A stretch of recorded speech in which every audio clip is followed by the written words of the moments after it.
ان الحمد للہ نحمده ونستعینه ونستغفره ونعوذ باللہ من شرور انفسنا ومن سیئات اعمالنا من يهده اللہ فلا مضل له ومن يضلله فلا هادی له واشهد ان لا الہ الا اللہ وحدہ لا شریک له واشهد ان محمدا عبدہ ورسولہ اما بعد فان خیر الحدیث کتاب اللہ وخیر الهدی هدی محمد صلی اللہ علیہ وآلہ وسلم وشر الامور محدثاتها وکل محدثۃ بدعہ وکل بدعۃ ضلالہ وکل ضلالۃ فی النار.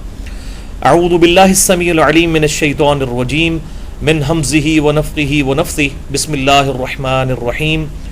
رب اشرح لی صدری ویسر لی امری واحلل عقدۃ من لسانی یفقہوا قولی.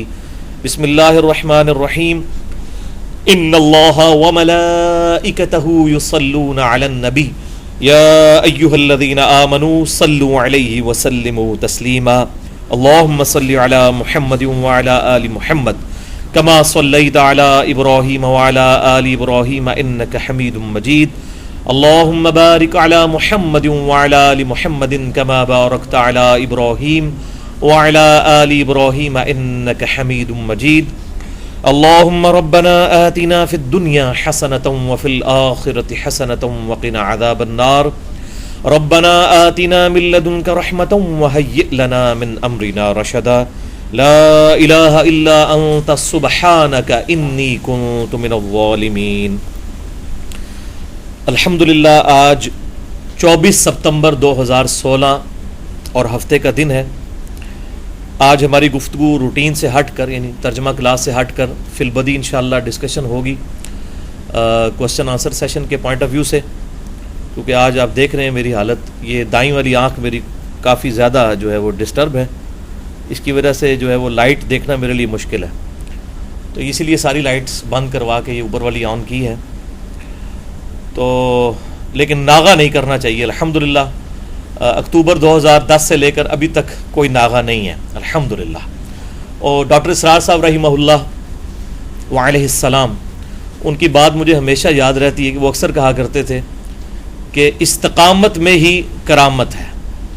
یعنی انسان جو ہے استقامت کے ساتھ دعوت و تبلیغ کا کام جاری رکھے، اور جس طریقے سے باقی معاملات میں اس کے ناغے نہیں آتے، اسی طریقے سے دعوت و تبلیغ کے کام میں بھی انسان کو پوری ڈٹرمنیشن کے ساتھ استقامت کے ساتھ کام کو لے کے چلنا چاہیے. تو استقامت میں ہی کرامت ہے اور استقامت میں ہی قیامت چھپی ہوئی ہے. یہ سب سے مشکل کام ہے. تو اس لیے میں نے آپ کو عشاء کی نماز سے پہلے میسج بھی کر دیا تھا کہ اپنے کوسچنز جو ہیں وہ لکھ کر لے آئیں چٹ کے اوپر. جو لکھ کر کریں گے انشاءاللہ اس کا بھی جواب دے دیں گے، زبانی بھی کسی نے کرنا ہے وہ کریں، انشاءاللہ میں جواب دوں گا. اور آڈیو ریکارڈنگ جو ہے اس کی ہم کر رہے ہیں تاکہ بعد میں اگر کسی کی ضرورت ہو تو ہم اس کو پرووائڈ بھی کر سکیں. تو کوسچنز کرتے ہوئے صرف ایک چیز کا خیال رکھیں، میں اکثر یہ بات کرتا ہوں، کوسچنز وہ ہونے چاہیے جس کا تعلق عوام الناس کے ساتھ ہو. ویسے تو اللہ کے فضل سے آپ جس مرضی ٹاپک پہ ڈسکشن کر لیں، چاہے ورلڈ پالیٹکس کے اوپر کر لیں، ریلیجن کی کسی بھی برانچ سے ریلیٹڈ، تو انشاءاللہ میں ڈسکشن کرنے کے لیے تیار ہوں. لیکن اس سے عوام الناس کا ایسا اتنا فائدہ نہیں ہوتا. عوام الناس کا فائدہ اس میں ہے کہ ہم ایسے کوسچن کریں جو ایک عام آدمی کی ضرورت ہے.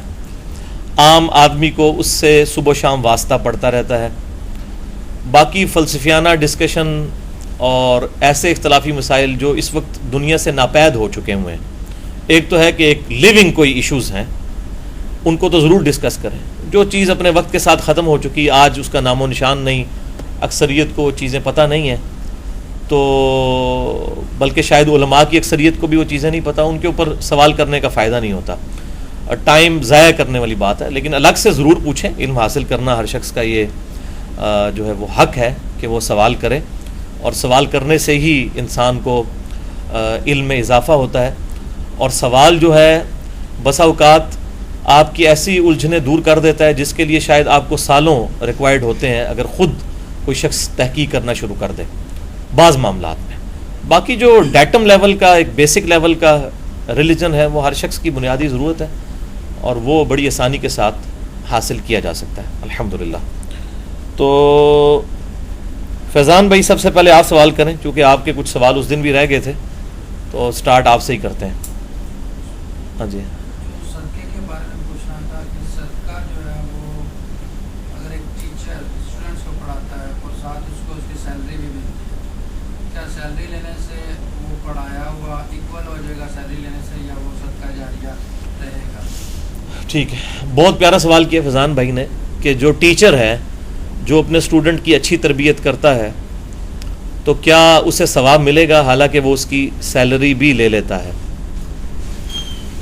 تو اس حوالے سے پہلے ایک بنیادی بات یاد رکھیں کہ صحیح مسلم میں حدیث ہے کہ امام کائنات سید الاولین والآخرین شفیع المذنبین رحمۃ للعالمین سیدنا و مولانا امام اعظم محمد رسول اللہ صلی اللہ علیہ وآلہ وسلم نے ارشاد فرمایا کہ سبحان اللہ کہنا بھی صدقہ ہے، الحمدللہ کہنا بھی صدقہ ہے، لا الہ الا اللہ کہنا بھی صدقہ ہے، اللہ اکبر کہنا بھی صدقہ ہے، حتیٰ کہ تمہارا اپنی بیوی کے ساتھ ازدواجی تعلق قائم کرنا بھی صدقہ ہے. یعنی صدقے سے مراد نیکی ثواب کا کام.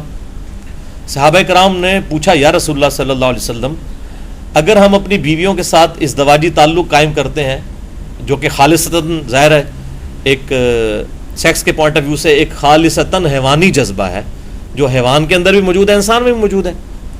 باقی انسان کو اللہ تعالیٰ نے عقل کے ذریعے ممتاز کیا ہے، حیوان جو ہے وہ اپنی عقل استعمال نہیں کرتا، انسان اپنی عقل استعمال کر کے اس جذبے کو شریعت کی باؤنڈری کے اندر اندر استعمال کرتا ہے. یہی انسان اور جانور میں فرق ہے. تو کیا اس جذبے کی بنیاد کے اوپر کوئی شخص اپنی بیوی کے ساتھ تعلق قائم رکھتا ہے، اس پہ اس کو ثواب ملے گا؟ تو آپ صلی اللہ علیہ وسلم نے فرمایا، بڑا فلسفیانہ جواب دیا. آپ نے فرمایا کہ اگر وہ یہی ضرورت کسی ایسی عورت سے پوری کرے، ایسے طریقے سے پوری کرے کہ جو اللہ تعالیٰ نے حرام قرار دیا ہے، تو اسے گناہ ملے گا؟ تو صحابہ نے عرض کیا علیہم رضوان کہ یا رسول اللہ صلی اللہ علیہ وآلہ وسلم کیوں نہیں، اس کو گناہ ملے گا. تو آپ نے فرمایا پھر اس پہ ثواب بھی ملے گا. تو یہ الحمدللہ اسلام کا ایک سمجھ لیں کہ فلسفہ ہے نیکی کے پوائنٹ آف ویو سے. باقی جو ٹیچر تنخواہ لیتا ہے اسٹوڈنٹس کو پڑھانے کی، تو یقیناً اس کو پڑھانے کی تنخواہ دی جاتی ہے، لیکن ساتھ ہی ساتھ ایک ہے صرف پڑھا دینا جسے ہم تعلیم کہتے ہیں، تعلیم کی تنخواہ تو اسے دی جا رہی ہوتی ہے، لیکن اس سے بھی اوپر کی ایک چیز ہے تربیت، جس کی آج کل کمی ہے. پیشن کے ساتھ اخلاقیات کو اپنے اسٹوڈنٹس میں اتار دینا، اس کے لیے جتنا کوئی شخص تگ و دو کرتا ہے اور اپنی اس سیلری سے بڑھ کر حق ادا کرتا ہے، یقیناً اس سے ثواب ملے گا، اس میں کوئی شک ہی نہیں، اس کو ثواب ملے گا، اس کا ثواب پکا ہے، صدقہ جاریہ اس کے لیے ہے الحمدللہ. اور اگر فری پڑھاتا ہے تو ظاہر ہے وہ تو نور علی نور ہے. تو تعلیم کے ساتھ تربیت بھی، اور میں سمجھتا ہوں کہ یہ دو شعبے جو ہیں بڑے اہم ہیں اس معاشرے کی تربیت کے پوائنٹ آف ویو سے. نمبر ایک ٹیچرز کا سب سے پہلے نمبر پہ، اور دوسرے نمبر پہ ڈاکٹرز کا. یہ وہ لوگ ہیں جن کے ساتھ پبلک انٹریکشن بہت زیادہ لوگوں کی ہوتی ہے، اور ان کے پاس بڑا اچھا موقع ہوتا ہے کہ لوگوں کو پازیٹیولی ساتھ ساتھ دعوت حق کا انجیکشن بھی لگاتے جائیں. اور عموماً آپ دیکھیں گے کہ بچے ماں باپ کی بات کو اتنی توجہ کے ساتھ سنتے اور ایکسیپٹ نہیں کرتے جتنا کہ ٹیچرز کی بات کو سنتے ہیں. اسی طریقے سے لوگ ڈاکٹروں کی بتائی ہوئی احتیاط کو جتنے ذوق و شوق کے ساتھ اس پر عمل کرتے ہیں، اتنا کسی ایک ریلیجس پرسنالٹی کی بات بتائی ہوئی اس کے اوپر عمل نہیں کرتے. تو اس لیے ایسے لوگوں کو چاہیے کہ وہ لوگوں کو ترغیب دلائیں. اور خصوصاً میں تو اگلے دن بھی یہ بات سوچ رہا تھا کہ اگر 5 وقت کی نماز ہم پر فرض نہ کی جاتی تو شاید ہم پوری زندگی میں کبھی بھی اپنا سر سجدے میں رکھ کر یہ جو پوسچر ہے جو صحت کے لیے ایک بہت افیکٹو چیز ہے یہ کبھی بھی نہ کرتے، ایک دفعہ بھی نہ کرتے. پھر رکوع میں جھکنا، رکوع سے اٹھ کر ایک خاص پوزیشن کے ساتھ سجدے میں جانا، مسلسل اپنے جسم کو اس طریقے سے 5 دفعہ جو ہے وہ مختلف نمازوں کے اندر کئی دفعہ اس کو ریپیٹ کرنا کہ ہمارے جسم کی ہر ہڈی جو ہے وہ ایکسرسائز میں رہے، یہ کبھی بھی نہ کرتے. یہ سائیڈ بینیفٹ ہے جو ریلیجن کا ہمیں حاصل ہو رہا ہے. پھر 5 وقت وضو کرنا، اگر یہ اوبلیگیشن نہ ہوتی تو ہم شاید کبھی بھی وضو 5 وقت روزانہ اپنی صفائی ستھرائی کا اہتمام نہ کرتے. اور یہی وجہ ہے کہ غیر مسلم ملکوں میں اگر آپ چلے جائیں, اکثر لوگ تو اس کو وہ روحانی تجربہ کہتے ہیں, حالانکہ یہ روحانی تجربہ نہیں ہے. میں بھی چائنا میں گیا تو ہر ایک سے ہی بدبو آتی ہے. ہم لوگ سمجھ رہے ہوتے ہیں شاید یہ غیر مسلم سے اس لیے بدبو آ رہی ہے کہ یہ کافر ہے. بھائی وہ کافر جس طرح کی زندگی گزار رہا ہے اس طرح کی جب مسلمان گزارے گا اس سے بھی بدبو آنا شروع ہو جائے گی. جب آپ ٹوائلٹ کی صفائی کا اہتمام نہ کریں اس لیول کا, اسی طریقے سے غیر ضروری بال جو بغلوں کے نیچے کے بال ہیں, زیر ناف بال ہیں, ان کو ریموو نہ کریں, جن کی حد صحیح مسلم میں آپ صلی اللہ علیہ وسلم نے 40 دن تک کے لیے مقرر فرمائی ہے. مسئلہ نمبر 32 میرا اس کے اوپر ریکارڈڈ موجود ہے. مسلمان مردوں عورتوں کے بالوں اور دیگر اعضاء کے صحیح احکام و مسائل اہل سنت پاک.com پر. تو آپ دیکھیں کہ ان جگہوں کے اوپر عموماً پسینہ جمع ہو جاتا ہے, یہی حکمت ہے یہ بال ریموو کرنے کی, تو بدبو آنا شروع ہو جائے گی. تو اس کے پیچھے یہ ریزن ہے. تو یہ پاکی کا جو کنسیپٹ اسلام کے اندر ہے, جو صحیح مسلم میں حدیث ہے انٹرنیشنل نمبرنگ کے مطابق 534 نمبر کہ صفائی نصف ایمان ہے, وہ اسی لیے بات ارشاد فرمائی گئی ہے کہ صفائی جو ہے اسلام کو پریکٹس کرنے کے لیے کئی چیزیں ہیں, وہ اسی وقت آپ پریکٹس کر سکتے ہیں جب آپ صفائی کا اہتمام کریں. نماز جو ہے وہ دین کا ستون ہے, اور نماز کی پریکٹس کرنے کے لیے طہارت بنیادی شرط ہے. تو اس طرح کی یہ ساری چیزیں جو ہیں وہ ایک بہت بڑا بینیفٹ ہے اسلام کی طرف سے جو ہمیں حاصل ہے. تو ٹیچرز جو دعوت و تبلیغ کا کام اسٹوڈنٹس کے اندر کرتے ہیں, اور میں کہتا ہوں کہ ایون اسلامیات کا ٹیچر نہیں, میتھمیٹکس کا ٹیچر بھی, وہ بھی دعوت کا کام کر سکتا ہے. ہر چیز کے پیچھے جو ہے وہ خدا ہے, ہر فزیکل فینومینا آف نیچر کے پیچھے. بلکہ جو گاڈ میں بلیو کرنے والے میتھمیٹیشنز ہیں وہ تو کہتے ہیں کہ میتھمیٹکس جو ہے یہ گاڈ کی ہینڈ رائٹنگ ہے. جتنے بھی فزیکل فینومینا آف نیچر ہے نا, فزکس کے ساتھ تعلق رکھنے والے, ہر فینومینا کی کوئی نہ کوئی میتھمیٹیکل ایکویشن ہوتی ہے, چاہے وہ ڈفرینشیل ایکویشن ہو, چاہے انٹیگریشن کی فارم میں ہو. دنیا میں ہر فزیکل فینومینا کو آپ میتھمیٹیکل ایکویشن کے اندر پریزنٹ کر سکتے ہیں, اور وہ اسی لیے پریزنٹ کر سکتے ہیں کہ کسی رول اور ریگولیشن کے تحت یہ چیزیں ڈیولپ کی گئی ہیں. اور یہ الحمدللہ ایک بہت اچھا ذریعہ ہے کہ ٹیچرز اپنے اسٹوڈنٹس تک دعوت و تبلیغ کا کام کر سکتے ہیں. ہاں جی, اور کسی کا سوال؟ اگر کسی کے الٹ کریں, مطلب کوئی برا کام کسی کو سکھاتا ہے اور وہ بندہ اس پہ پوری زندگی عمل کرتا رہتا ہے کسی برے کام پہ, تو اس کو کیا کہیں گے, صدقہ ہے؟ نہیں جی, ظاہر ہے کہ اس کے بارے میں صحیح مسلم میں حدیث ہے کہ آپ صلی اللہ علیہ وآلہ وسلم نے فرمایا جس نے اسلام میں اچھا طریقہ جاری کیا, سنتن حسنتن, اچھی بدعت نہیں, اچھا طریقہ. طریقہ ہوتا ہے کہ سنت اپنی جگہ پر رہے, اس کو کسی طریقے سے پریزنٹ کیا جائے. مثال کے طور پر سنت تو یہی ہے جو قرآن اللہ تعالیٰ کے محبوب صلی اللہ علیہ وسلم نے ہمیں دیا. اب اس قرآن کا PDF بنانا, اس کو آڈیو ریکارڈنگ کے اندر لے کر آنا, اس کی تلاوت ریکارڈ کرنا, اس کا سافٹ ویئر بنانا, یہ سارے اسلام میں اچھے طریقے ہیں. تو اس طرح کا کوئی اچھا طریقہ اسلام میں جاری کرتا ہے تو جتنے لوگ اس پر عمل کریں گے اس کا ثواب اس شخص کو ملے گا. جیسا کہ امام بخاری نے ایک اچھا طریقہ ڈیوائز کیا, نبی صلی اللہ علیہ وسلم کی احادیث کو ایک کتابی شکل دی, تو یہ ان کے لیے صدقہ جاری ہے قیامت تک کے لیے.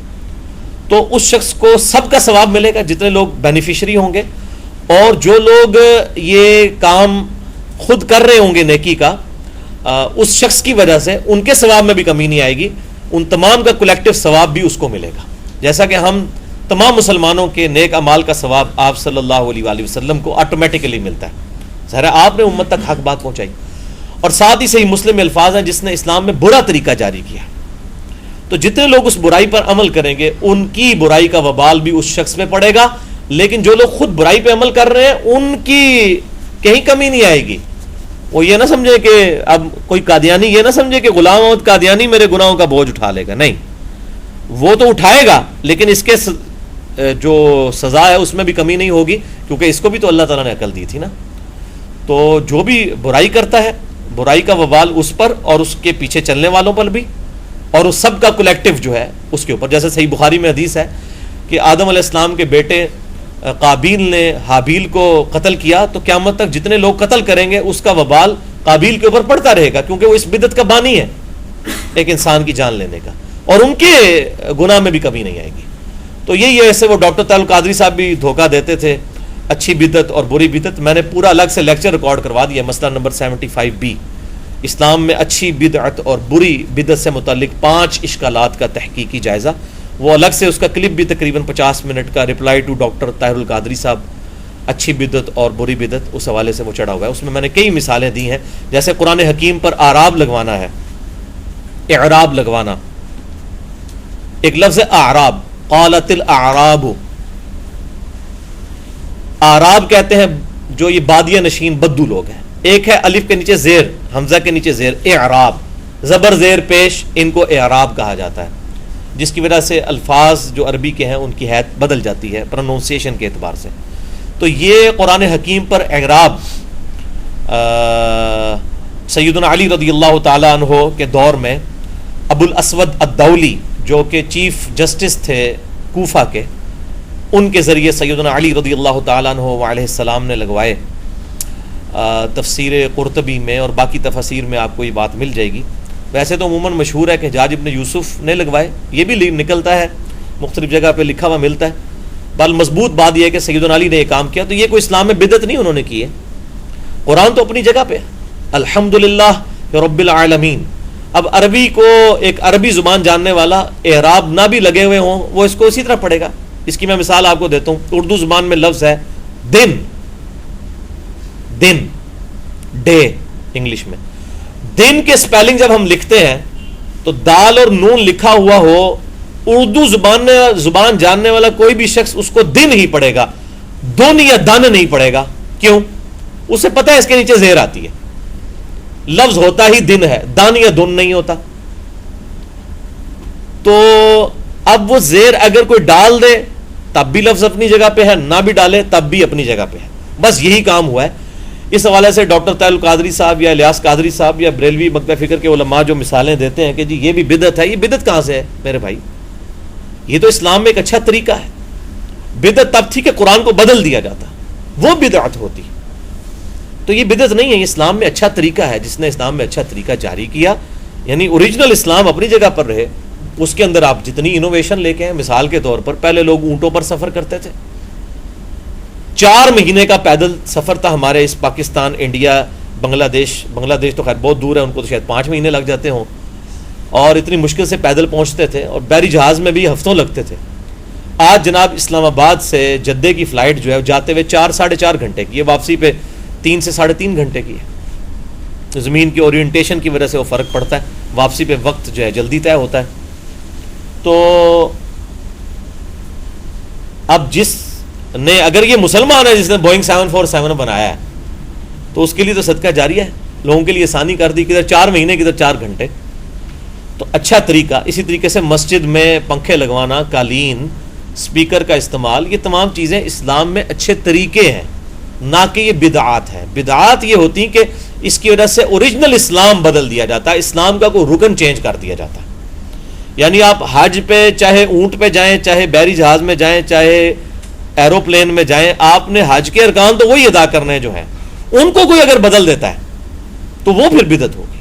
وہ اوریجن اپنی جگہ پہ. اسی طریقے سے نماز جب ہم پڑھتے ہیں تو کیا ہماری دل میں یہ نیت ہوتی ہے کہ پیچھے اس امام کے، نیچے اس پنکھے کے، اوپر اس قالین کے، منہ طرف خانہ کعبہ شریف؟ زبان سے تو نیت ثابت نہیں، لیکن دل میں نیت کو حاضر کرنا تو ضروری ہے نماز شروع کرنے سے پہلے. کیونکہ بخاری کی پہلی حدیث یہی ہے، صحیح مسلم میں بھی ہے، انما الاعمال بالنیات، اعمال کا دار و مدار نیتوں پر ہے. تو نیت دل کے ارادے کا نام ہے. زبان سے نبی صلی اللہ علیہ وسلم کی دعائیں ضرور ثابت ہیں، لیکن نیت جو ہے، یہ وضو کرنے لگتے ہیں تو کیا ہم نیت کرتے ہیں، نیت کرتا ہوں اس وضو کی کرنا خاص واسطے جو ہے وہ عشاء کی نماز کے؟ ایسے تو کوئی نہیں کرتا. ہاں دعا ہوتی ہے وضو سے پہلے کی، بسم اللہ الرحمن الرحیم.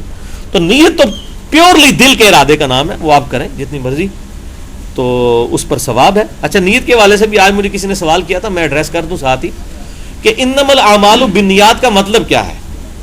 بعض لوگ سمجھتے ہیں اس کا مطلب یہ ہے کہ چاہے برا عمل بھی کیا ہوا ہو اور نیت اچھی ہو تو آپ کو ثواب مل جائے گا. یہ بھی لوگ سمجھتے ہیں. اچھا، تو یہ اس کا مطلب نہیں ہے. یہ حدیث اگر پوری پڑھے نا، صحیح بخاری کی پہلی حدیث ہے، مشکات میں بھی پہلی حدیث یہی ہے، اور صحیح مسلم میں بھی مشکات کے مقدمے میں یہ حدیث لے کے آئے ہیں. تو بخاری کی پہلی حدیث یہی ہے. یہ حدیث پوری اس طریقے سے ہے کہ آپ صلی اللہ علیہ وآلہ وسلم نے ارشاد فرمایا، کہ اعمال کا دار و مدار نیتوں پر ہے. اگر کسی شخص نے کسی عورت سے نکاح کرنے کے لیے یا اپنے کسی دنیاوی معاملے کے لیے ہجرت کی اللہ کی راہ میں, تو اس کی ہجرت اسی کے لیے لکھی جائے گی, اور جس نے اللہ کے لیے کی اس کی اللہ کے لیے لکھی جائے گی. یہ تو ہے ہی نیک اعمال کے لیے ہے, برے اعمال کا تو کوئی ثواب ہی نہیں, چاہے اچھی نیت بھی ہو. یہ حدیث تعلق ہی نیک اعمال سے رکھتی ہے کہ نیک عمل اگر آپ نے اچھی نیت سے کیا تو ثواب ملے گا. یعنی اس وقت کچھ اصحاب رسول صلی اللہ علیہ وسلم میں سے ایسے بھی تھے کہ جن لوگوں نے عورتوں سے نکاح کے چکر میں, یعنی ان کی کوئی, یعنی وہ محبوبہ جو ہے وہ ہجرت کر گئی اسلام قبول کر کے, تو انہوں نے بھی کہا چلو ٹھیک ہے ہم بھی ساتھ ہجرت کر جاتے ہیں. تو اس موقع پر آپ صلی اللہ علیہ وآلہ وسلم نے ارشاد فرمایا جس نے عورت کے لیے ہجرت کی ہے وہ پھر اللہ کے لیے ہجرت اس کی نہیں لکھی جائے گی, وہ عورت کے لیے لکھی جائے گی. تو یہ نیک اعمال کے لیے ہے. اگر کوئی نیک عمل اچھی نیت سے کرتا ہے تو اس کے لیے ثواب ہے, اگر بری نیت سے کرتا ہے تو نیک عمل کا بھی ثواب نہیں, وہ ریاکاری میں شمار ہو جائے گا کسی نہ کسی درجے میں. جو مسند احمد میں صحیح حدیث ہے کہ جس نے دکھلاوے کے لیے روزہ رکھا اس نے شرک کیا, جس نے دکھلاوے کے لیے صدقہ کیا اس نے شرک کیا, جس نے دکھلاوے کے لیے نماز پڑھی اس نے شرک کر دیا. اسے تو شرک کہا گیا. یہ شرک وہ شرک اکبر تو نہیں لیکن شرک اصغر ہے, چھوٹے لیول کا. تو یہ انما الاعمال بالنیات کا مطلب یہ ہے کہ نیک عمل جو آپ نے کیا ہے اس کے پیچھے گاڈ کانشیسنس ہونی چاہیے, خدا کی وجہ سے آپ کر رہے ہیں تو پھر آپ کا وہ عمل قبول ہے. بد عمل جو ہے وہ کسی صورت میں بھی قابل قبول نہیں ہے, چاہے اس کے پیچھے اچھی نیت ہے چاہے بری نیت ہے, وہ مردود ہی ہے. یہ بات ذہن میں رکھیے گا. اور یہ اس لیے آپ صلی اللہ علیہ وسلم نے ترغیب دلائی کہ بعض اوقات انسان کسی اچھے عمل کی نیت کرتا ہے, کوشش بھی کرتا ہے, ایز سچ اس کو پرفارم نہیں کر سکتا, تو صحیح حدیث میں یہاں تک آیا کہ اس کا عمل لکھ لیا جاتا ہے.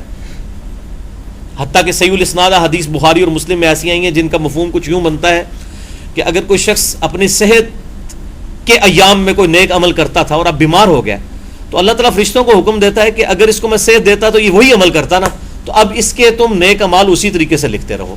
اللہ تعالیٰ تو اتنا قدر شناس ہے, اتنا قدر دان ہے الحمدللہ. تو نیت جو ہے نا, مومن کی نیت جو ہے نا, مومن کی وہ اس کے عمل پہ بھاری ہے. نیت اگر درست ہے تو عمل کا ثواب ملے گا, اگر بری نیت ہے تو نیک عمل بھی ہو, چاہے دنیا آپ کو دنیا کا سب سے بڑا سخی کہہ رہی ہو, سب سے بڑا وہ, ورنہ مدر ٹریسا ہے جو ہمارے پڑوسی ملک انڈیا میں تھی, نوبل پرائز بھی اسے ملا ہیومینٹی کا, لیکن ظاہر ہے وہ شرک کرتی تھی. دنیا میں اللہ نے اس کو عزت دے دی, نوبل پرائز بھی مل گیا. اللہ کے ہاں اجر اسی صورت ہے کہ جب نیت درست ہوگی, عقیدہ درست ہوگا اور سنت کے مطابق عمل ہوگا. آج کوئی مطلب جو ہے وہ حرام خوری کرنے والا شخص, حرام کمانے والا شخص, کوئی سمگلر ہے اور وہ کوئی ہاسپٹل بنوا دیتا ہے اور کہتا ہے کہ جی میں اب اتنا یہ نیکی کا کام بھی کر رہا ہوں حرام کے مال کے ذریعے, تو وہ ثواب کی نیت نہ رکھے اس کے اوپر, نہ اس کو ملنا ہے. یہ دھوکے تو ہم پبلک کو دے سکتے ہیں نا. صحیح مسلم میں حدیث ہے اللہ تعالیٰ تمہاری شکلوں اور مال کو نہیں دیکھتا بلکہ دلوں اور اعمال کو دیکھتا ہے. یہ دنیا ہے جو شکل اور مال کو دیکھتی ہے, اللہ تو دلوں اور اعمال کو دیکھتا ہے, پہلے دل کو پھر اعمال کو. اعمال بھی اسی صورت میں قابل قبول ہوں گے جب اس کے پیچھے نیت ٹھیک ہوگی. جی ڈاکٹر صاحب آپ بھی ایک سوال کر لیں, لیکن پبلک لیول کا کوئی سوال ہو اگر آپ کے ذہن میں ہے تو. اچھا چلیں, اب آپ کو پتہ چل گیا, آپ باقی سوالات کے دوران نہ سوچنا شروع کر دیں سوال. جی آپ بتائیے. میرے چھوٹے چھوٹے دو سوال ہیں حج سے متعلق. جو رشتہ دار لوگ جاتے ہیں حج کے لیے یا عمرے کے لیے, تو وہ کیا رشتہ داروں سے مل کے جانا ضروری ہے؟ اور دوسرا سوال یہ ہے کہ کئی بیویاں یہاں سے بغیر محرم کے چلی جاتی ہیں. اچھا پہلے تو سوال کا میں جواب دے دوں. یہ رشتہ داروں سے مل کے جانا جو ہے نا ضروری اس لیے بن جاتا ہے کہ ظاہر ہے کہ حقوق اللہ تو وہ معاف ہو جائیں گے, حقوق العباد بندوں سے ہی معاف کروانے. چلیں یہ ایک موقع ہوتا ہے کہ جو بندہ حج پہ جا رہا ہوتا ہے نا, دوسروں کو ویسے ہی اس میں ترس آ جاتا ہے, وہ فی البدی کہہ دیتے ہیں کہ جناب معاف کیتا. بس جب ایک دفعہ اس کے منہ سے نکل گیا معافی ہوگی آپ کی, آپ بے شک وہ کہ میں نے اوپر اوپر سے کہا ہے, اللہ کے حضور معافی لکھی گئی, آپ نے معافی مانگ لی, یہ بڑا اچھا موقع ہوتا ہے معافی کروانے کا. تو وہ اگلے بندے کو بھی ذرا ترس آتا ہے کہ حج پہ جا رہا ہے, چلے میرے لیے بھی دعا کر دے گا, تو وہ کہہ دیتے ہیں معافی ضرور کروائی جائے. دوسری وجہ یہ ہوتی ہے کہ زندگی موت کا پتہ نہیں ہے, ایئر کریش ہو جائے سارے فارغ ہو جائیں گے. اور پہلے زمانے میں تو لوگ 4 مہینے سفر کر کے جاتے تھے, راستے میں قافلے لوٹ لیے جاتے تھے, لوگ تو رو رو کے گلے مل کے جاتے تھے, پتہ نہیں زندہ واپس بھی آنا ہے کہ نہیں. اور چلے وہ تو چلے گئے, پیچھے سے کوئی مر جائے گا, یہ بھی ہو جاتا ہوتا تھا نا. جب آپ 8-9 مہینے کے بعد گھر واپس آئیں گے, ٹیلی فون بھی نہیں ہے, انٹرنیٹ بھی نہیں ہے, کوئی اسکائپ والا مسئلہ نہیں, کوئی واٹس ایپ نہیں ہے, تو پھر لوگ اس لیے رو کے اس وقت جایا کرتے تھے. تو یہ بالکل ٹھیک ہے. رشتہ داروں سے معاف کروا کے جانا چاہیے. باقی رہا یہ ایشو محرم والا, تو میں نے دیکھیں حج کے اوپر 4 لیکچرز دیے ہیں, 6 گھنٹے کی گفتگو ہے. 2 ہیں لیکچر مسئلہ 54A اور 54B, حج اور عمرہ کے صحیح احکام و مسائل, یہ 3 گھنٹے کی گفتگو. اور پھر اس کا C اور D پارٹ جو ہے وہ قبر رسول صلی اللہ علیہ وسلم کی حاضری اور قبر رسول سے متعلق 12 صحیح الاسناد حدیث اور 10 ضعیف الاسناد حدیث کے اوپر ہے.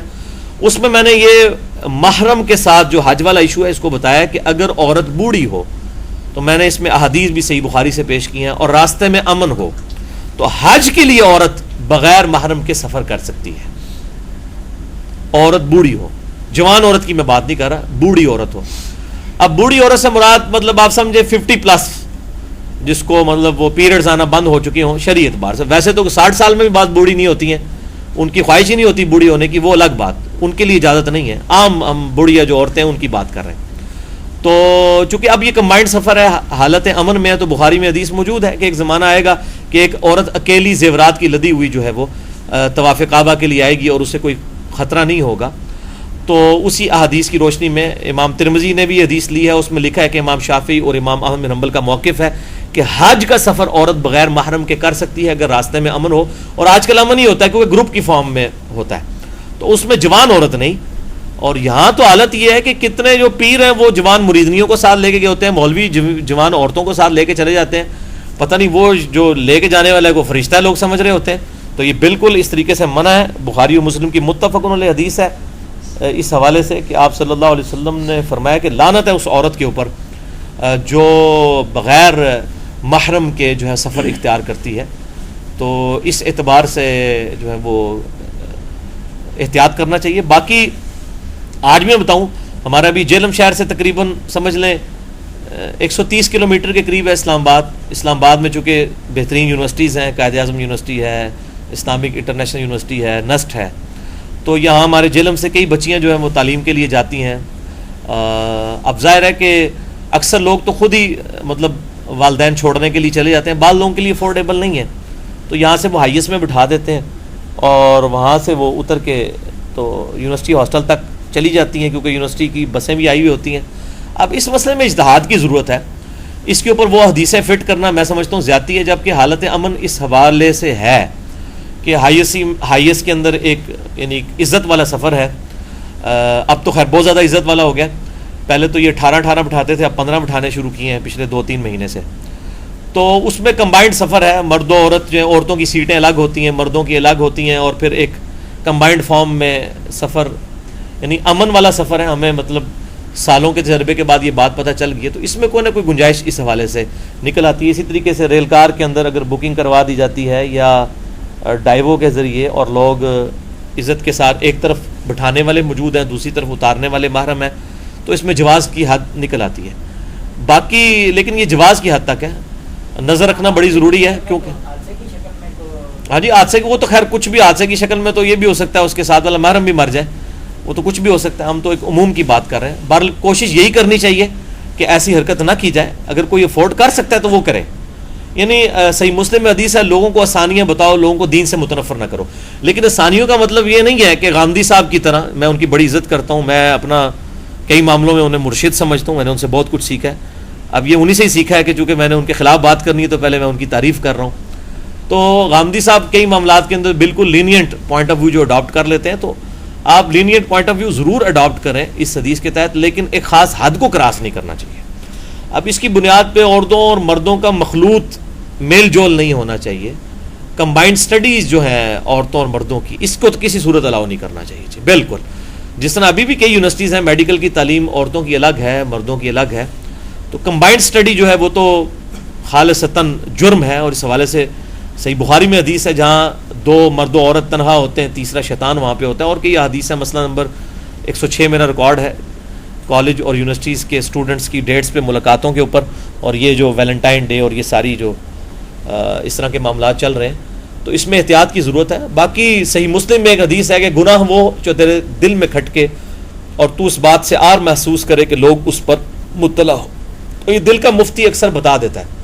لیکن یہ مفتی خود گمراہ نہ ہوا ہو, بعض کے مفتی گمراہ بھی ہوئے ہوتے ہیں. یعنی بعض لوگ قرآن میں بھی کوئی آیت کو پیش کی جائے, وہ کہتے ہیں میرا دل نہیں مانتا.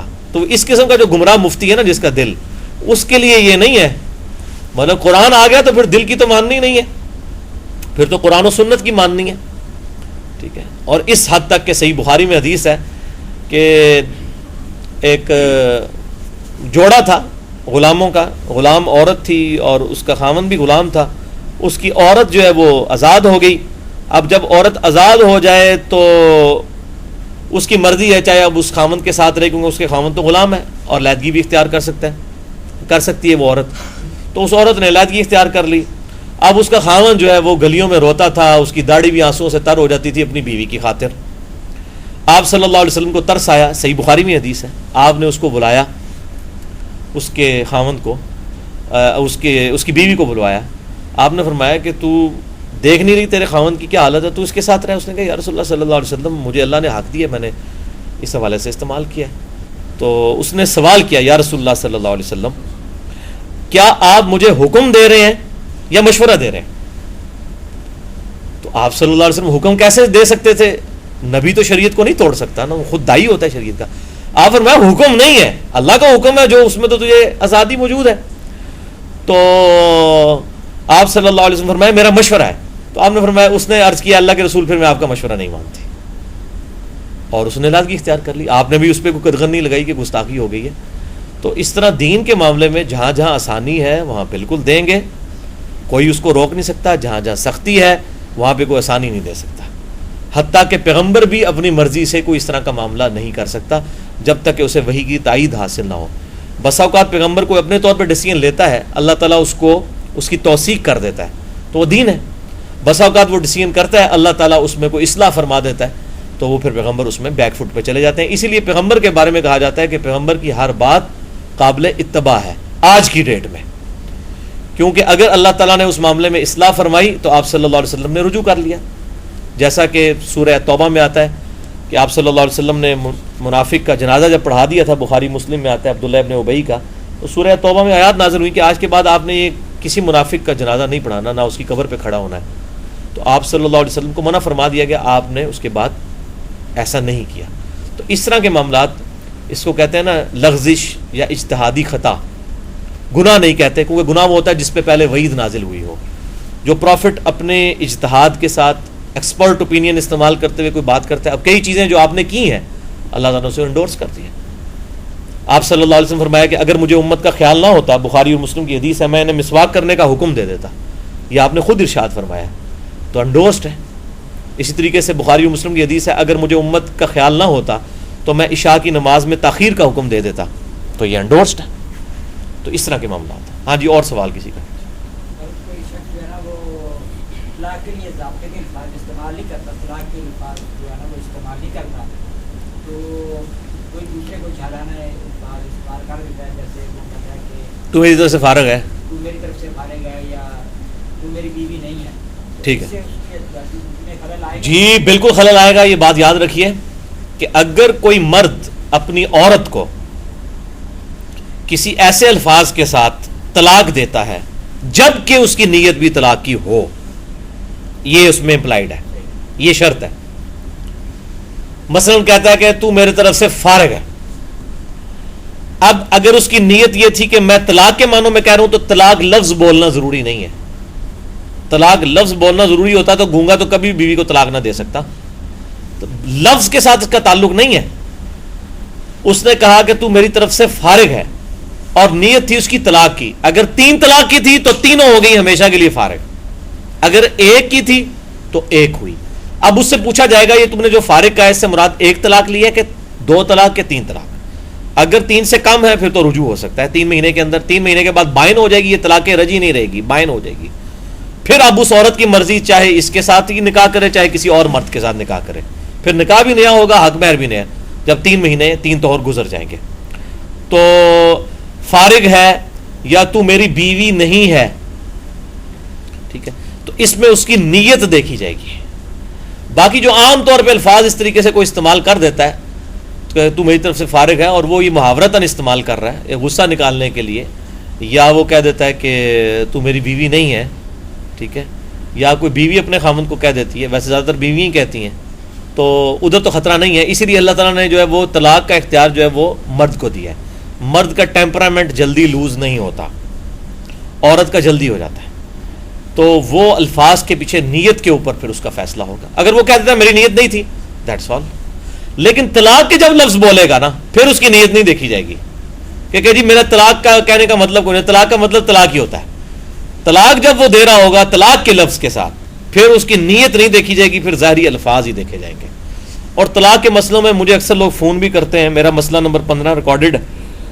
میں طلاق کے بس موٹے موٹے مسئلے لوگوں کو بتاتا ہوں.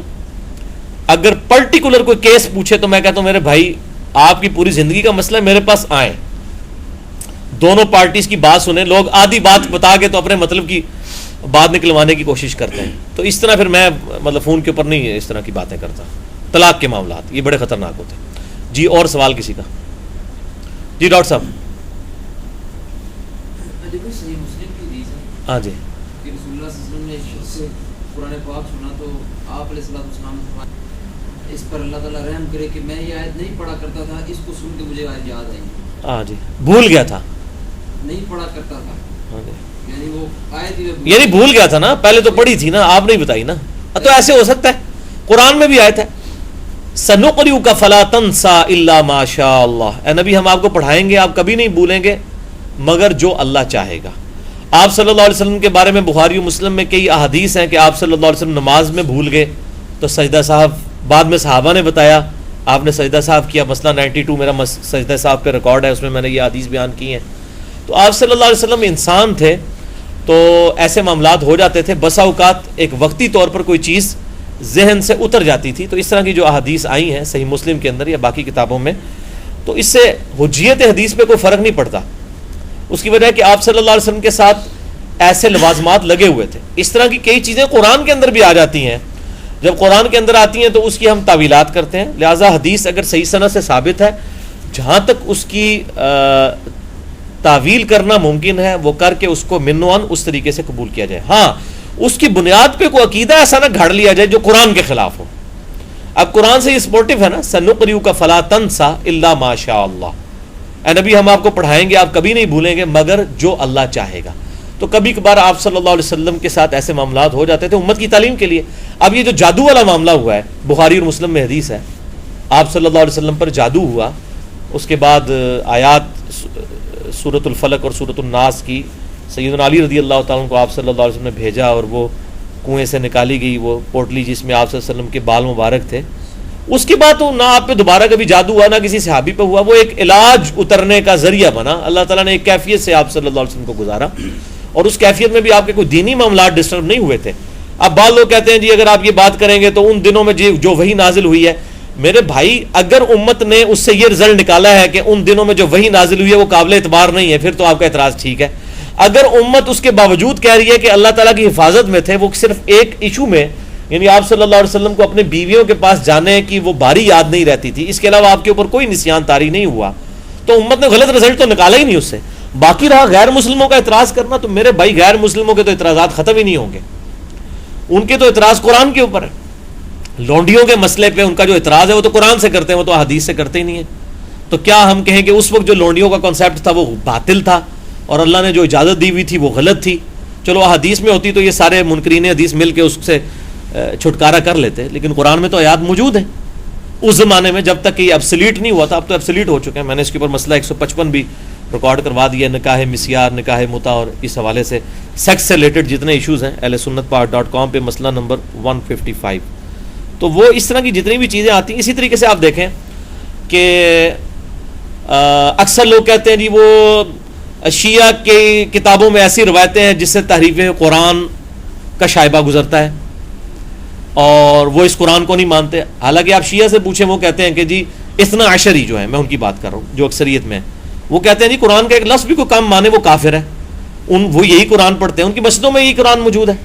لیکن اہل سنت کہتے ہیں جی ان کے پاس روایتیں ملتی ہیں. بھائی ان روایتوں کے بارے میں ان سے پوچھیں نا, وہ کیا کہتے ہیں کہ جی 90,000 آیات تھیں. وہ کہتے ہیں کہ جی یہ آیات یہی ہیں جو قرآن کے اندر موجود ہیں, 6,500 کے قریب. یہ بھی جھوٹ ہے کہ 6,666 ہیں, گڑ کے دیکھ لو, اینیاں نہیں بڑھنیاں جی, 6,634 بڑھنیاں نے. ٹھیک ہے, تو یہ جو وہ کہتے ہیں جی اس سے مراد یہ ہے کہ قرآن کی آیات کی تفسیر میں جو حاشیے میں روایتیں لکھی جاتی تھی نا وہ 90,000 کے قریب ہیں. وہ تعویل کرتے ہیں. اچھا پھر بھی اگر کسی کی تسلی نہ ہو تو پھر میں اس کو پھکی دیتا ہوں. ابھی تک تو جتنے سنیوں نے مجھ سے پھکی لی ہے تو انہوں نے ابھی تک ڈکار نہیں لیا. تو میں ان کو صحیح مسلم سے یہ ایک حدیث بھیجتا ہوں کہ رضاعت والے چیپٹر میں کہ اما عائشہ رضی اللہ تعالیٰ عنہ کہتی ہیں کہ ہم نبی صلی اللہ علیہ وسلم کی وفات تک قرآن میں یہ آیات پڑھا کرتے تھے کہ رضاعت جو ہے یعنی یہ جو دودھ پینے سے حرمت کا رشتہ اسٹیبلش ہوتا ہے یہ 1 یا 2 دفعہ نہیں بلکہ 5 دفعہ پینے سے اسٹیبلش ہوتا ہے. اس حدیث کا نمبر میں نے مسئلہ نمبر 155 میں بتایا ہے, لیکن اس حدیث کا میں نے پہلا پورشن جو ہے سکپ کر دیا تھا, ورنہ مجھے 1 گھنٹہ اس پہ اور بولنا پڑ جاتا. میں آپ وہ حدیث پوری بتا رہا ہوں. اس میں نے صرف اتنا بتایا تھا کہ 5 دفعہ پینے سے رضاعت اسٹیبلش ہوتی ہے, اور اس میں الفاظ کتاب اللہ بھی نہیں ہے. کتاب اللہ ہوتے تو یہ کہتے کہ کتاب سے مراد شریعت ہے تو وہ حاشیے میں ہوگا. اس میں الفاظ ہے قرآن میں پڑھتے تھے. آپ صلی اللہ علیہ وسلم کی وفات تک قرآن میں یہ آیات پڑھی جاتی تھی کہ 5 دفعہ اگر کوئی بچہ کسی عورت کا دودھ پیے تو رضاعت اسٹیبلش ہوتی ہے. صحیح مسلم کی حدیث. لو جی یہ ریکارڈنگ میں کرا چھڑی, دیکھو میرے کے کر دینے. لیکن مسلم شریف میں لکھی ہے, میں نے بات مطلب ادھار تھا, یہ کچھ چیزیں سینے میں ہیں, ہم بیان کرتے رہتے ہیں وقتاً فوقتاً. تو اب وہ اہل سنت ہمارے جو بڑے علماء ہیں ان سے پوچھیں آپ جا کے کہ جی یہ بتائیں یہ قرآن میں کہاں یہ آیات لکھی ہوئی ہیں کہ 5 دفعہ پینے سے رضاعت ثابت ہوتی ہے. تو کہیں گے نہیں یہاں قرآن سے مراد قرآن کی تفسیر ہے. اچھا آپ صحیح مسلم کے دفاع میں یہ کہیں کہ قرآن سے مراد قرآن کی تفسیر ہے, اگر کوئی اہل تشیع ہمارا بھائی یہی بات کر دے تو آپ کہتے ہیں نہیں یہ تو جھوٹ بول رہے ہیں, تقیہ کر رہے ہیں, تو غلط کر رہے ہیں. تو یہ تو پھر اس امام میں تو سارے ہی ننگے ہو جائیں گے. تو اس میں یہ دیکھا جائے گا کہ کسی کا اپنا عقیدہ کیا ہے. کوئی اگر ڈنکے کی چوٹ پہ یہ بات کہتا ہے کہ میں اس قرآن کو محفوظ نہیں مانتا, اللہ تعالیٰ کی طرف سے جو نازل ہوا وہ یہ والا قرآن نہیں ہے جو امت کے پاس اجماع اور تواتر کے ساتھ ٹرانسفر ہوا ہے, تو وہ کافر ہے. بلکہ میں نے تو ویڈیو میں ریکارڈنگ کروا دی ہے. مسئلہ نمبر 115 قرآن کی حفاظت کا معجزہ اور سنی شیعہ کا اختلاف. میں نے اس کے اوپر پورا لیکچر ریکارڈ کرا کے باقاعدہ ویڈیو کے اندر میں نے شیعہ کا قرآن بھی دکھایا, سنیوں کا قرآن بھی دکھایا کہ بتائیں کون سا فرق ہے. باقی یہ جو اس طریقے سے اہل تشیع کے ایک عالم ہے امین الحسینی صاحب, انہوں نے ایک کتاب لکھی ہے شیعت کا مقدمہ, اس میں صحیح باتیں بھی ہیں غلط باتیں بھی ہیں. البتہ اس کے اندر انہوں نے یہ بات بھی لکھی ہے کہ ہم قرآن پاک کو اسی قرآن کو سمجھتے ہیں صحیح جو امت کے پاس تواتر کے ساتھ ٹرانسفر ہوا ہے. تو یہ پراپوگنڈے جو ہے نا بہت زیادہ ہوتے ہیں. سنی شیعہ کے بارے میں کرتے ہیں, شیعہ سنی کے بارے میں کرتے ہیں. اور اب جب سے یہ جو ایران سعودی عرب ٹسل شروع ہوئی ہے نا تو یہ ایک عجیب دینگا مشتی اس حوالے سے شروع ہو گئی ہے. اللہ تعالیٰ ہدایت دے, ہم اسے پولیٹیکل اختلاف کی بجائے علمی طریقے سے, جو غامدی صاحب بڑی پیاری بات کرتے ہیں کہ آپ اختلافات کو علمی طریقے سے لوگوں کے سامنے بیان کریں, کسی کی تکفیر آپ نہ کریں. یہ پیغمبر کا کام ہے کہ وہ کسی کی تکفیر کرے, الا یہ کہ امت اجماع کر لے کسی مسئلے میں, جیسے قادیانیوں کی تکفیر کے بارے میں امت نے اجماع کیا ہے. ہاں جی, اور سوال کسی کا؟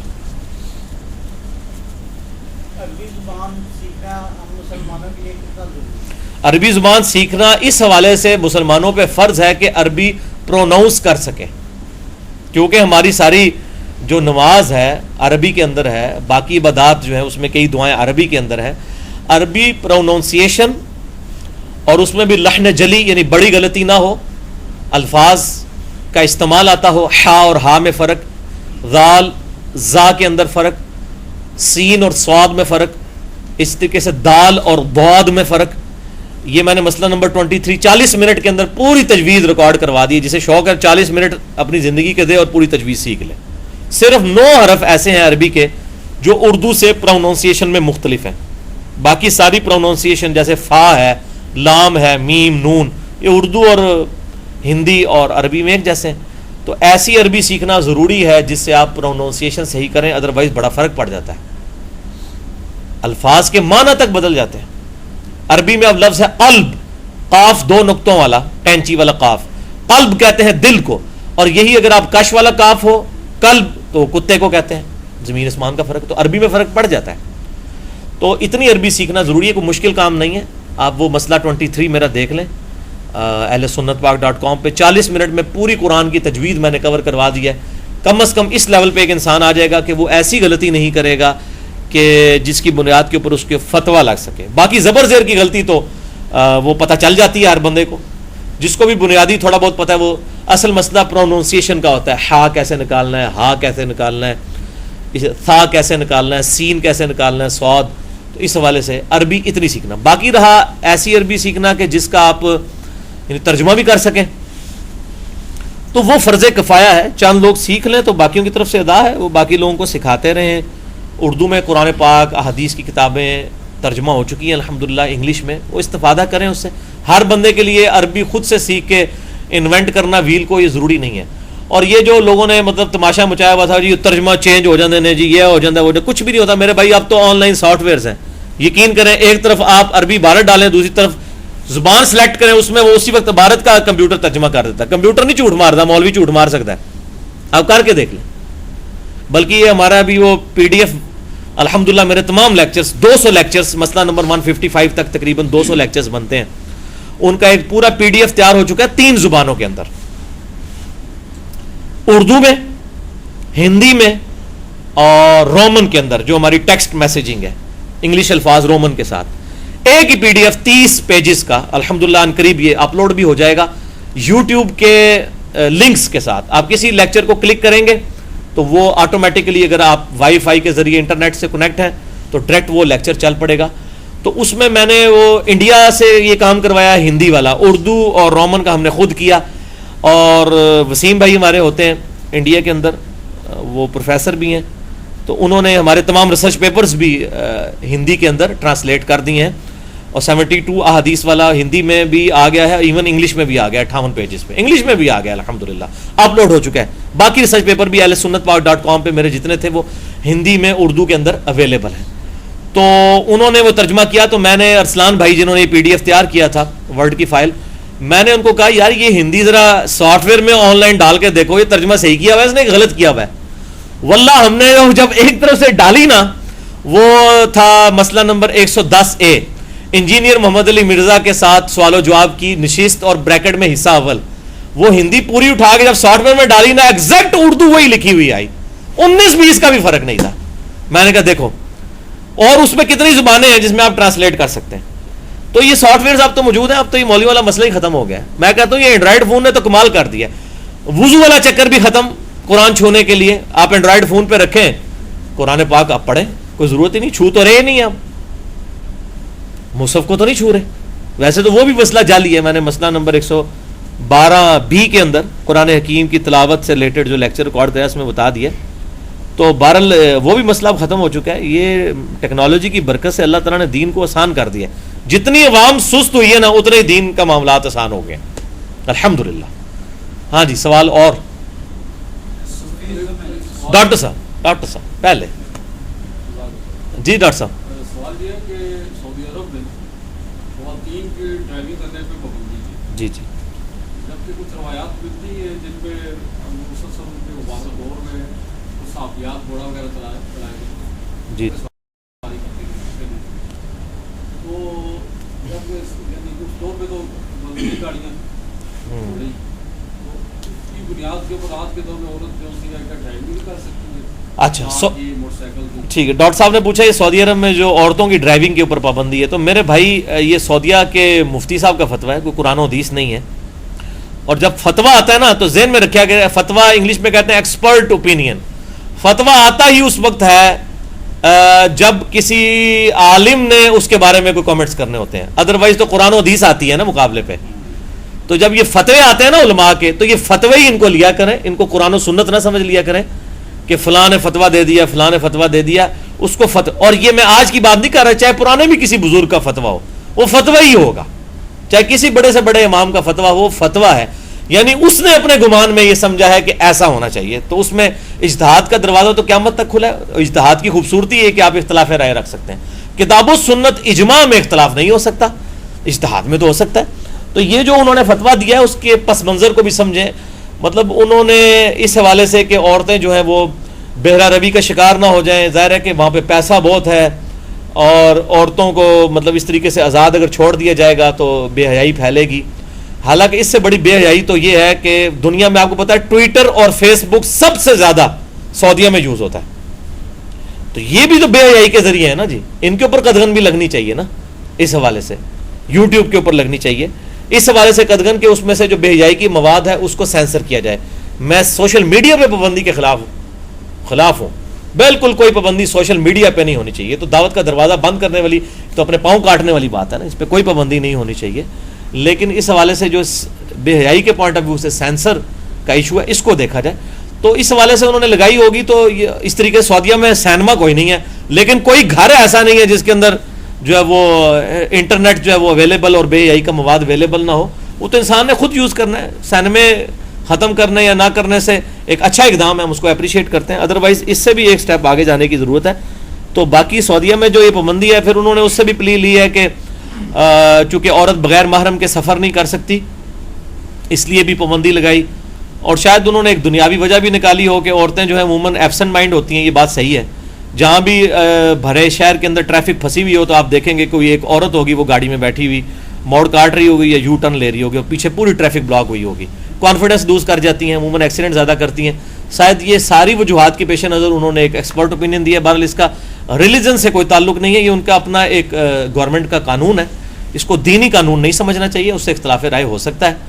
اور میں نہیں سمجھتا کہ عورتوں کی ڈرائیونگ کے اوپر کوئی پابندی ہونی چاہیے. باقی جتنے شریعت میں جو وہ چیزیں ہیں کہ بغیر محرم کے سفر نہ کرے اور بے حیائی کی طرف نہ جائے, وہ ساری ریسٹرکشنز اپنی جگہ پہ جو ہیں وہ ہیں, وہ رہنی چاہیے.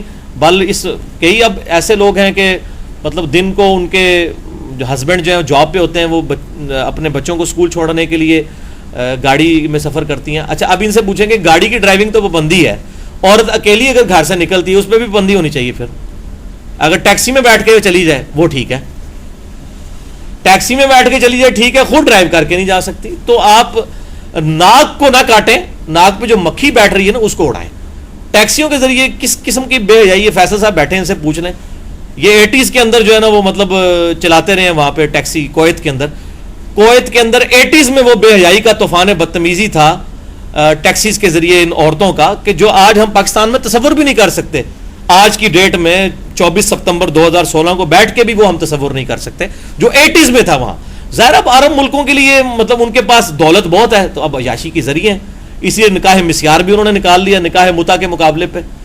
تو یہ ساری چیزیں اس لیے نکلتی ہیں نا, جب آپ کی بیسک نیڈز پوری ہو جائیں گی پھر آپ عیاش ہو جائیں گے.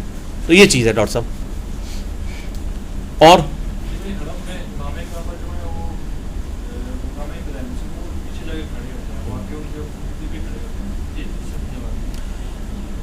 ہاں جی, وَاتَّخِذُوا مِن مَقَامِ ابراہیم مصلی, جو یہ آیت قرآن میں نازل ہوئی ہے کہ ابراہیم کے کھڑے ہونے کے مقام کو مصلی بناؤ. اس کے اندر حکمت یہ نہیں تھی کہ ایگزیکٹ ابراہیم علیہ السلام جہاں پہ کھڑے ہوئے ہیں وہاں پر ہی آپ نے مطلب مصلی, وہ تو ایک نشانی وہاں پہ مقام ابراہیم کی بنی ہوئی تھی. وہ پتھر ہے جس پر چڑھ کر ابراہیم علیہ السلام نے خانہ کعبہ کی تعمیر کی تھی. تو باقی تو پورا خانہ کعبہ ہی مقام ابراہیم ہے. اور وہ چونکہ جس جگہ پر نصب کیا اللہ نے اس کی خاص تعریف کی ہے, اور اس کے پیچھے حکمت یہ ہے کہ مقام ابراہیم پہ اگر امام کھڑا ہوتا ہے ایگزیکٹ اس جگہ پر یا اس کی سیدھ میں کہیں بھی پیچھے تک کہیں بھی کھڑے ہو سکتے ہیں. ضروری نہیں ہے کہ ایگزیکٹ اس جگہ پہ کھڑا, اس جگہ پہ تو وہ پھر پہلے اس کو اکھاڑے نا. اگر اس کا مطلب یہ ہے کہ مقام ابراہیم پہ کھڑا ہونا ہے تو پہلے تو مقام ابراہیم کو ہی اکھاڑ دیا جائے نا وقتی طور پہ, اس کو پورٹیبل رکھا جائے, اس کو ٹرالی پہ رکھ دیں, سائڈ پہ کریں, ادھر امام کھڑا ہو. یہ مطلب تو نہیں ہے نا اس کا. مقام ابراہیم پہ تو کوئی کھڑے نہیں ہو سکتا, اس کے اوپر بھی چڑھ نہیں ہو سکتا کہ اس کے اوپر کھڑے ہو کے. اس سے مراد یہ کہ اس جگہ کے اوپر اس کی سیدھ میں آپ طواف کے نوافل بھی ادا کریں گے اور اس کی سیدھ میں آپ کھڑے ہوں گے. وہ اس لیے کہ آپ صلی اللہ علیہ وسلم پہلے مستجاب کے اوپر کھڑا ہوا کرتے تھے. مستجاب جو ہے رکن یمانی سے لے کے حجر اسود تک کی دیوار ہے جو 70 انبیاء کا مصلی ہے. اس جگہ پر اگر آپ کھڑے ہوں تو یعنی حجر اسود آپ کی رائٹ سائڈ پہ ہو, رکن یمانی آپ کی لیفٹ سائڈ پہ, اور قبلے کی طرف آپ کا منہ ہو, تو آپ کا رخ جو ہے وہ بیت المقدس کی طرف بھی ہوتا ہے اور خانہ کعبہ کی طرف بھی, اور ایون مدینہ شریف کی طرف. آج کی ڈیٹ میں یہ تینوں, مزاب رحمت جس طرف ہے نا وہ مدینہ شریف بھی اس طرف ہے, بیت المقدس بھی اس طرف. مزاب رحمت یعنی حتیم کی اپوزٹ والی جو دیوار ہے اسے مستجاب کہتے ہیں. وہاں کھڑے ہو کر آپ صلی اللہ علیہ وسلم نماز پڑھا کرتے تھے تاکہ یہ اختلاف نہ کھڑا ہو, دونوں قبلوں کی طرف منہ ہو جاتا تھا. لیکن بعد میں کیا ہوا, جب تحویل قبلہ ہوئی مدینہ شریف میں جا کے, اور پھر آپ صلی اللہ علیہ وسلم جب واپس آئے مکہ شریف, اگر آپ پھر وہیں پر کھڑے ہوتے تو کسی کو وہم آ سکتا تھا کہ قبلہ وہ بھی ہے. تو پھر حکم دیا گیا وَاتَّخِذُوا مِن مَقَامِ ابراہیم مصلی. ابراہیم علیہ السلام کا چونکہ قبلہ خانہ کعبہ تھا, ابراہیم علیہ السلام کا قبلہ بیت المقدس نہیں تھا, یہ بات یاد رکھیے گا. یہ قبلہ چینج ہوا ہے بنی اسرائیل کے لیے. پہلے کعبۃ اللہ شریف ہی تھا, اس کا ذکر بھی قرآن میں اشارتاً موجود ہے. نبی جو یہ اہل علم ہے دوسرے پارے کے سٹارٹ میں, ان کو پتا ہے کہ ابراہیم کا قبلہ یہی تھا. اگر ہم تبدیل نہ کرتے نا تو انہوں نے کہنا تھا یہ دیکھو یہ جھوٹا پیغمبر ہے, کہتا تو ابراہیمی ہے اور ابراہیم کا جو ہے وہ قبلہ تو خانہ کعبہ تھا, یہ بیت المقدس کی طرف کیوں منہ کر کے پڑتا ہے. وہ جیسے ہم پنجابی میں بھی محاورہ ایک بولا جاتا ہے آٹا گوندیا ہلدی کیوں ہے, کسی نہ کسی شکل میں کوئی کسی کی غلطی نکالی جا سکتی ہے. تو اللہ تعالیٰ نے فرمایا کہ اچھا پھر کیا ہوا, سیقول السفہاء, اب ان قریب بے وقوف لوگ کہیں گے قبلہ کو چینج ہو گیا, یعنی نہ ہوتا تب یہ کہتے ہیں یہ ابراہیمی ہے اور قبلہ وہ ہے, اب چینج کر دیا تو اب یہ کہتے ہیں قبلہ دیکھو اس نے بدل لیا. تو وہ مقام ابراہیم وہ وہاں پر جب آپ کھڑے ہوں گے, یعنی حتیم والی دیوار اور دوسری طرف حجر اسود والی دیوار, یہ آپ کے دائیں طرف ہو حتیم اور بائیں طرف حجر اسود ہو, یہ آپ کا رخ جو ہے یعنی پاکستان کی طرف سے جو رخ تقریباً بنتا ہے مقام ابراہیم والا, تو اس کی برکت یہ ہے کہ آپ کا رخ صرف خانہ کعبہ شریف کی طرف ہوگا, بیت المقدس کی طرف نہیں ہوگا. اسی لیے اس کا حکم دیا گیا تاکہ یہ اسٹیبلش ہو جائے کہ تحویل قبلہ کا مطلب ہے یہ انڈیکیٹر ہے کہ اللہ نے نئی امت کھڑی کر دی ہے. بنو اسماعیل فائز ہو گیا اس منصب پہ اور بنو اسرائیل کو معزول کر دیا گیا قیامت تک کے لیے. تو نئی امت کھڑی ہوئی, نیا قبلہ, ڈائریکشن والا معاملہ بھی پھر اس طرح اسٹیبلش کیا گیا کہ کل کو کوئی وہم بھی نہ آئے. ویسے تو نماز آپ خانہ کعبہ میں کہیں بھی اس کی طرف رخ کر کے پڑھے نماز تو ہو جائے گی, ٹھیک ہے, لیکن مقام ابراہیم کا اس لیے کہا گیا امام کے لیے تاکہ یہ چیز اسٹیبلش ہو جائے کہ بیت المقدس کی طرف مسلمان رخ کر کے نماز نہیں پڑھ لے بلکہ خانہ کعبہ کی طرف. بہرحال بیت المقدس کی جو فضیلت ہے وہ تو اپنی جگہ ہے, اس کی تو عزت ہے, اس میں تو کوئی شک نہیں ہے. بلکہ بخاری اور مسلم کی حدیث ہے کہ 3 مسجدوں کے علاوہ ایکسٹرا آرڈنری ثواب کی نیت سے کسی اور جگہ کا سفر نہ کرو, یعنی کسی مسجد یا درگاہ, اس حوالے سے میں بات کر رہا ہوں. ویسے تو کوئی طالب علم قرآن کے علم کے لیے سفر کرتا ہے تو مسلم شریف کی حدیث ہے کہ وہ جنت کے راستے پہ چل رہا ہے. اب کوئی کہ جی صرف ان 3 جگہوں پہ جا کے قرآن کا علم حاصل ہو سکتا ہے, یہ نہیں مطلب. یعنی 3 ایسی مسجدیں ہیں جہاں پر ایکسٹرا آرڈنری ثواب کی نیت کے ساتھ آپ سفر کریں گے. بیت اللہ شریف, مسجد نبوی اور بیت المقدس. مسجد ایلیہ یہ بعد میں حضرت عمر کے دور میں مسجد اقصی بنائی گئی وہ. ہاں جی,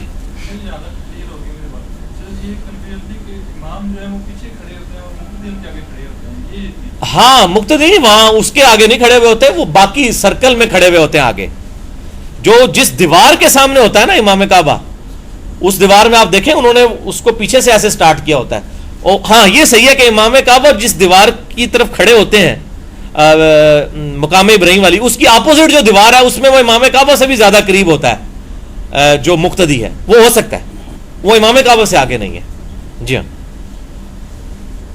امام کے آگے کوئی نہیں ہونا چاہیے.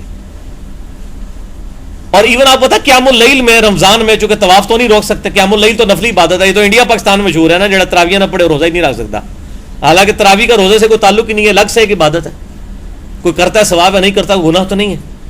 تو خانہ کعبہ شریف کا طواف رمضان میں نہیں رکتا. قیام اللیل جو تراویح ہوتی رہتی ہے اس دوران امام کعبہ کو وہ حتیم مطلب وہ مقام ابراہیم سے بہت دور پچھلے والے پورشن میں لے جاتے ہیں. اسی جی آپ مستجاب والی سائڈ پہ بھی لے جاتے ہیں, وہ بدل بھی دیتے ہیں تاکہ لوگ آرام کے ساتھ طواف کعبہ کرتے رہیں. مطاف کو خالی کر دیتے ہیں, وہ تراویح کے دوران مطاف خالی ہوتا ہے, طواف کعبہ ہو رہا ہوتا ہے. طواف کعبہ صرف فرض نماز کے لیے رکتا ہے, باقی وہ الحمدللہ 24 گھنٹے جاری رہتا ہے الحمدللہ طواف کعبہ. ہاں جی, اور بھائی اگر کسی کوئی مسلمان بھائی ہے نماز نہیں پڑھتا تو اس کو بیسٹ بھی کیا ہے اس کو دعوت دینے کا, لیکن نماز پڑھا کرے. نماز کوئی نہیں پڑھتا اس کو دعوت دینے کا میرے بھائی سب سے پہلی چیز یہ ہے کہ اسے خدا کا تعارف کروائیں کہ آپ کو کسی نے آپ کی مرضی کے بغیر پیدا کیا ہے, وہ آپ کے ساتھ کچھ بھی کر سکتا ہے. خدا کا تعارف ہوگا پھر اگلی چیزیں آسان ہوں گی نا. اگر کوئی خدا کو کیجول لے رہا ہے اور سمجھ رہا ہے کوئی بڑی نانی اماں ہے جس نے معاف کر دینا ہے خیر ہے, اور اس نے یہی تعارف سمجھا ہوا ہے, تو پھر تو اس کو قرآن کا تعارف اور اللہ کا تعارف ہی نہیں ہے. اس کو تعارف کروائیں کہ بھائی آپ کو جو خدا بتایا گیا وہ اور ہے. قرآن کے اندر جو خدا کا کانسیپٹ ہے, الہ کا, گاڈ کا, سپریم بینگ کا, وہ کچھ اور ہے. اللہ کو سیریس لیں. اللہ تعالیٰ نے سورہ المومنون میں فرمایا افحسبتم انما خلقناکم عبثا وانکم الینا لا ترجعون, کیا تم نے انسان گمان کیا کہ ہم نے تمہیں ویسے ہی پیدا کر دیا اور تمہیں مر کے ہمارے پاس لوٹ کر نہیں آنا. بڑی دھمکی ہے. اور پھر یہ آیت اس کو سنائے نا, میرا خیال ہے اس کے 14 طبق روشن ہو جائیں گے. یہ آیت سورۃ الاعراف 179, میں کہتا ہوں اس کی تختی لٹکا لینی چاہیے گلے میں. جیسے عیسائیوں نے سلیب اٹھائی ہوتی ہے نا, وہ گاڑ کے دعوت دینا شروع کرتے ہیں, اسٹریٹ دعوت. مسلمانوں کو چاہیے کہ ایک تختی ہاتھ میں اٹھا لیں جس پہ آیت لکھی ہوئی ہو, سورۃ الاعراف آیت نمبر 179, اعوذ باللہ من الشیطان الرجیم, وَلَقَدْ ذَرَأْنَا لِجَهَنَّمَ كَثِيرًا مِّنَ الْجِنِّ وَالْإِنسِ, اور بے شک ہم نے انسانوں اور جنوں کی اکثریت پیدا ہی دوزخ کے لیے کی ہے. ان کو آنکھیں دی تھی, یہ دیکھتے نہیں, ان کو دل دیے تھے, یہ سوچتے نہیں, ان کو کان دیے تھے, یہ سنتے نہیں. اولئک کالانعام بل ہم اضل, یہ تو چوپائے اور جانوروں کی مانند ہیں بلکہ ان سے بھی گئے گزرے. اللہ نے ظلم نہیں کیا, لیکن اللہ نے یہ ایکسپرٹ اوپینین اپنا دے دیا ہے کہ اکثریت جنوں اور انسانوں کی پیدا ہی دوزخ کے لیے ہوئی ہے, اور ہمیں نظر بھی آ رہا ہے. تو لوگوں کو بتائیں کہ آپ کو تو بتایا گیا کہ سارے ہی ٹوٹ جان گے, قرآن تو یہ بتا رہا ہے. تو خدا کے لیے عقل کے ناخن لیں, اور اگر نبی صلی اللہ علیہ وسلم پہ ناجائز امید ہے تو وہ بھی سن لیجئے. صحیح بخاری کی حدیث ہے, کتاب الاعتصام بالکتاب والسنہ چیپٹر میں, انٹرنیشنل نمبر کے مطابق 7281 نمبر, آپ صلی اللہ علیہ وسلم نے فرمایا میری پوری امت جنت میں جائے گی سوائے اس کے کہ جس نے خود ہی جنت میں جانے سے انکار کر دیا. صحابہ نے کہا یا رسول اللہ کس نے انکار کر دیا, سارے جاتے ہیں جنت میں جائیں. آپ نے فرمایا جس نے میری اطاعت کی وہ جنت میں جائے گا, اور جس نے میری نافرمانی کی اس نے جنت میں جانے سے انکار کر دیا. لو, اس میں پورا دین آ گیا. جس معاملے میں پروفٹ صلی اللہ علیہ وسلم کی نافرمانی ہے تو آپ جنت میں خود جانے سے انکار کر رہے ہیں. یہ حدیث ہے بھی بات ہے. اور جس نے ایک دفعہ لا الہ الا اللہ پڑھ لیا جنت میں جائے گا, وہ یہ کہ جس نے صدق کے دل سے پڑھا, اس کے اوپر قائم رہا, پھر اس سے جو ایک انسانی حیثیت سے کمزوریاں ہوئی اللہ تعالیٰ معاف فرمائے گا, اور الٹیمیٹلی اگر عذاب بھی بھگتے گا تو الٹیمیٹلی ایک نہ ایک دن جنت میں چلا جائے گا. لیکن یہ عذاب بھگتنا کوئی آسان ہے؟ لوگ کہتے تھے ایک پھیرا ہی لگے گا, یہ یہودی بھی یہی کہتے تھے, سورۃ البقرہ میں آتا ہے ایک پھیرا نہیں لگنا, بڑا لمبا پھیرا ہے, اور وہ پھیرا بڑا خطرناک ہے. اگر یقین نہیں ہے نا تو میں لوگوں کو مشورہ دیتا ہوں کہ آپ کو اگر یہ پھیرا جو آپ لوگوں کو بتا رہے ہیں, آپ روزانہ صرف 1 منٹ کے لیے موم بتی کے شعلے کے اوپر, فلیم کے اوپر ہاتھ رکھ کے بتائیں جو آپ کہتے ہیں نا ایک پھیرا ہی لگے گا. اور بخاری اور مسلم کی حدیث ہے کہ 70 گنا زیادہ سخت ہے آخرت کی آگ دنیا کی آگ سے. آپ کہتے ہیں پھیرا لگے گا. بخاری اور مسلم کی متفق علیہ حدیث ہے کہ دوزخ کا سب سے ہلکا عذاب یہ ہے کہ کسی شخص کو صرف پاؤں میں جوتی پہنا دی جائے آگ کی, باقی جسم آگ میں نہیں ہے, اور وہ اتنا سخت عذاب ہے کہ اس کا دماغ بھی ہنڈیا کی طرح کھولے گا, وَلِعَوْذُ بِاللَّهِ تعالی.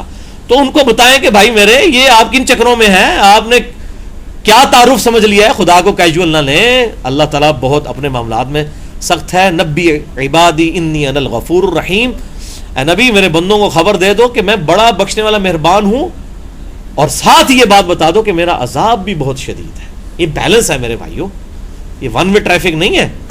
تو اس حوالے سے خدا کا تعارف کروائیں اور بتائیں کہ اللہ تعالیٰ جو ہے اپنے معاملات میں بہت سخت ہے, کسی کا کوئی لحاظ کرنے والا نہیں. حتیٰ کہ سورہ مریم میں ہے قیامت والا دن ہر شخص, چاہے کوئی جن ہے, کوئی فرشتہ ہے, انسان ہے, اکیلے فرد کی حیثیت سے اللہ کے حضور پیش ہوگا. بعد میں شفاعت والا معاملہ ہے, لیکن میرے بھائیوں 1 سیکنڈ کے لیے بھی آگ نہیں برداشت ہو سکتی. 50,000 سال کا تو دن صرف قیامت کا ہے. سورۃ الحاقہ میں آیا پارہ نمبر 29 میں. تو یہ کہتے ہیں ایک پھیرا لگے گا, اللہ معافی دے, اللہم اجرنا من النار.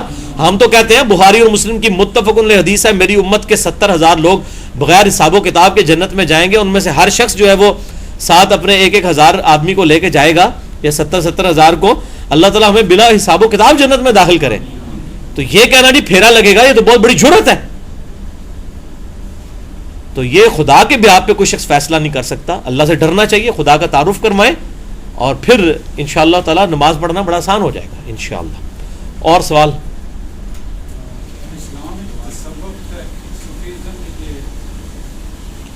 اسلام میں میرے بھائی تصوف کے حوالے سے میں نے مسئلہ نمبر 55A اور B ریکارڈ کروا دیا ہے. رافضیوں اور صوفیوں کے 2 باطل عقائد کا تحقیقی جائزہ ہے, علم لدنی اور وصی رسول کون ہے صلی اللہ علیہ وآلہ وسلم. تو تصوف اس حوالے سے کہ کوئی پیری مریدی کا کنسیپٹ ہو, یہ تو سارا فراڈ پہ چل رہا ہے. باقی تزکیہ نفس کے اوپر اگر کوئی شخص تصوف کی پازیٹیو چیزیں جو ہیں وہ تو ٹھیک ہیں, وہ پازیٹیو چیزیں اسلام سے لی گئی ہیں, بلکہ دنیا میں جتنی بھی اخلاقیات ہیں وہ ساری ریلیجن سے لی گئی ہے. تو باقی یہ جو اسٹیبلش کیا ہوا ہے انہوں نے, پیری مریدی کی شرعی حیثیت پہ بھی میرا ایک کلپ چڑھا ہوا ہے, ہزاروں لوگ دیکھ چکے ہیں. آپ بلکہ آپ رومن میں لکھیں پیری مریدی کی, بس پیری مریدی لکھ دیں تو میرے کلپ کھل جائے گا, PEERI اور آگے مریدی, تو وہ کھل جائے گا کلپ. کہ جس سے یہ ڈیڈکٹ کر رہے ہیں وہ خلفائے راشدین کی بیعت تھی, وہ بیعت اور ہے, وہ بیعت خلافت ہے, بیعت تصوف اور بیعت طریقت تو ہے ہی نہیں ہے. تو یہ کوئی کنسیپٹ نہیں ہے. اسلام میں پیر صرف محمد رسول اللہ صلی اللہ علیہ وسلم ہے، اور بیعت اگر کسی کی ہونی ہے تو آپ صلی اللہ علیہ وسلم کے ذریعے اللہ کی بیعت ہے. سورہ توبہ میں آیات آئی تھی کہ مسلمانوں اس بیعت پر خوشیاں مناؤ جو تم نے اپنا ہاتھ نبی صلی اللہ علیہ وسلم کے ہاتھ میں دیا اور اللہ تعالیٰ کے ساتھ بیعت کی ہے. اللہ تعالیٰ نے مومنین کی جانیں اور مال جنت کے عوض جو ہیں وہ خرید لیے ہوئے ہیں. اس بیعت پر خوشی مناؤ. بیعت عربی میں کہتے ہیں اپنے آپ کو بیچ دینے کو. انسان تو انسان کے آگے اپنے آپ کو بیچ ہی نہیں سکتا، وہ تو اللہ کے سامنے بیچ سکتا ہے. تو ہماری بیعت تو اللہ کے ساتھ ہے رسول اللہ صلی اللہ علیہ وسلم کے ذریعے سے. باقی ان بزرگوں کے جو سلسلے چلے تو ان کے اپنے ہیں، اور اگر یہ سمجھتے ہیں ہمارے بزرگ جو ہیں وہ وہی چیزیں بتا رہے ہیں تو ان کو کہیں کہ آپ کے بزرگوں کے جتنے وظائف و اذکار ہیں وہ ان میں سے 90% سے زیادہ تو کتاب و سنت میں موجود ہی نہیں، وہ تو خود گھڑے ہوئے ہیں انہوں نے. تو ہمارے صبح شام کے اذکار، گرین کارڈ بلو کارڈ، یہ دیکھیں. ہم اصل میں اگر کوئی پیری مریدی کا دعویٰ کرنا چاہیے تو ہمیں کرنا چاہیے کہ ہم وہ پیر ہیں کہ جو رسول اللہ صلی اللہ علیہ وسلم کے قدموں تک پہنچا رہے ہیں، نہ کہ یہ لوگ جو اپنی عبادت کروا رہے ہیں اور جو اپنی عبادت اور اپنی پرستش کروا رہے ہیں اور اپنے آگے لوگوں کو جھکا رہے ہیں، لوگوں کی جیبیں بھی ڈھیلی کر رہے ہیں، نہ لوگوں کی عزت چھوڑتے ہیں، نہ مال چھوڑتے ہیں، نہ جان چھوڑتے ہیں. یہ لوگ کہاں سے؟ تو کوئی کنسیپٹ نہیں. 55A ahlsunnatpak.com پہ مسئلہ نمبر ریکارڈڈ ہے، اس حوالے سے جسے شوق ہو تو دیکھ سکتے ہیں. ہاں جی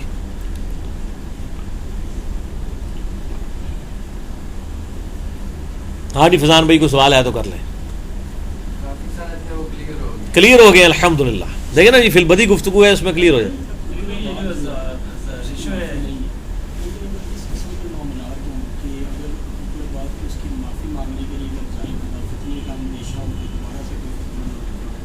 تو بیچ میں دیکھیں کہ کوئی بات کوئی معاف نہیں کر رہا، کسی سینئر بندے کو بیچ میں انوالو کریں.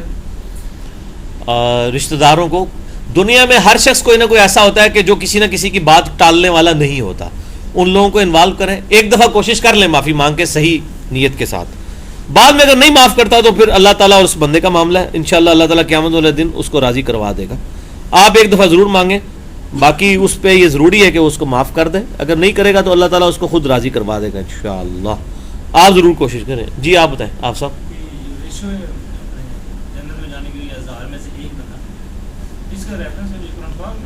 بخاری و مسلم کی حدیث ہے کہ ہر 1000 میں سے 999 دوزخ میں جائیں گے. جی ہاں بخاری مسلم میں حدیث موجود ہے، آپ دیکھ سکتے ہیں. مکہ شریف کے گرد طواف کرنا حج کے دوران یا عمرہ کے دوران وہ ٹھیک ہے، لیکن ابھی انہوں نے وہاں پہ فلورز بنا دی ہیں، تو فلور سمجھ رہے ہیں نا، فرسٹ سیکنڈ اس طرح سے کوئی عرض خانہ کعبہ سے اوپر ہو جاتا ہے یا خیر ہے کوئی عرض نہیں. خانہ کعبہ سے چاہے اوپر ہو چاہے نیچے ہو کوئی فرق نہیں پڑتا. خانہ کعبہ کے گرد طواف ہونا چاہیے، وہ بھی اینٹی کلاک وائز ہوگا. اپنا بایاں کندھا خانہ کعبے کی طرف کرتے ہوئے حجر اسود سے طواف کا آغاز ہوگا. حجر اسود کے اوپر ہی مکمل ہوگا. 7 چکر ہوں گے. مسئلہ نمبر 54A کے اندر میں نے پورا طریقہ بتایا. عمرے کا خانہ کعبہ شریف کا ویڈیوز کے ساتھ تعارف کروایا ہے. روزہ شریف کا بھی کروایا ہے 54C کے اندر. تو چاہے اونچا ہو جائے نیچے اس سے فرق نہیں پڑتا، وہ طواف کعبہ ہے کعبے کے گرد. اور قبلہ تو بہت بڑی چیز ہے. عام مسجد بھی جو ہے نا جی، مسجد زمین سے لے کے آسمان تک مسجد ہوتی ہے. یہ نہیں ہو سکتا کہ آپ مسجد کے اوپر کوئی فلور بنا کے اور اس میں ٹوائلٹ بنا دیں. یہ جو عموماً ہوٹلوں کے اندر یا ہاسٹلس کے اندر مسجدیں بنی ہوتی ہیں یہ پریئر ہالز ہوتے ہیں، یہ مسجدیں نہیں ہیں. ان کو آپ کسی بھی وقت ختم کر سکتے. لیکن ونس ایک چیز مسجد ڈکلیئر ہو جائے گی نا، اس مسجد کے اوپر آپ اگر 4 سٹوری بھی بنائیں گے مسجد ہی بنا سکتے ہیں. تو چونکہ وہ اوپر نیچے سے لے کے اوپر تک مسجد ہی ہے، تو خانہ کعبہ شریف بھی وہاں سے لے کے اوپر تک خانہ کعبہ شریف ہی ہے. اس کے طواف اس کے گرد ہے، تو وہ طواف بالکل درست ہوگا، چاہے 30ویں منزل پہ ہو چاہے 10ویں منزل پہ ہو. آپ جو خانہ کعبہ شریف کی طرف منہ کر کے نماز پڑھتے ہیں، طواف کو تو بعد میں دیکھیں نا. طواف تو نفلی عبادت ہے یا سنت ہے یا حج والے معاملے میں فرض ہو گئی. آپ جو نماز خانہ کعبہ کی طرف منہ کر کے پڑھتے ہیں، تو کئی معاملات میں کئی ایسی بلڈنگ ہیں جو خانہ کعبہ سے بھی اونچی ہیں. ٹھیک ہے. اب مری جو ہے ہمارے پاکستان میں یا وہاں پہ طائف ہے، وہ تو خانہ کعبہ سے بھی اونچا ہے. تو کیا طائف کے لوگ نماز نہیں پڑھ سکتے؟ تو یہ چیز ہی نہیں. چاہے آپ پہاڑ پہ ہوں چاہے کہیں پر بھی ہوں، آپ نماز خانہ کعبہ کی طرف منہ کر کے نماز پڑھ سکتے ہیں نا، چاہے وہ آپ سے نیچے بھی ہے. تو رخ آپ وہی شمار کر رہے ہوں گے نا، چاہے وہ نیچے بھی ہوگا. تو طواف میں بھی وہی شمار ہوگا، کوئی فرق نہیں پڑتا.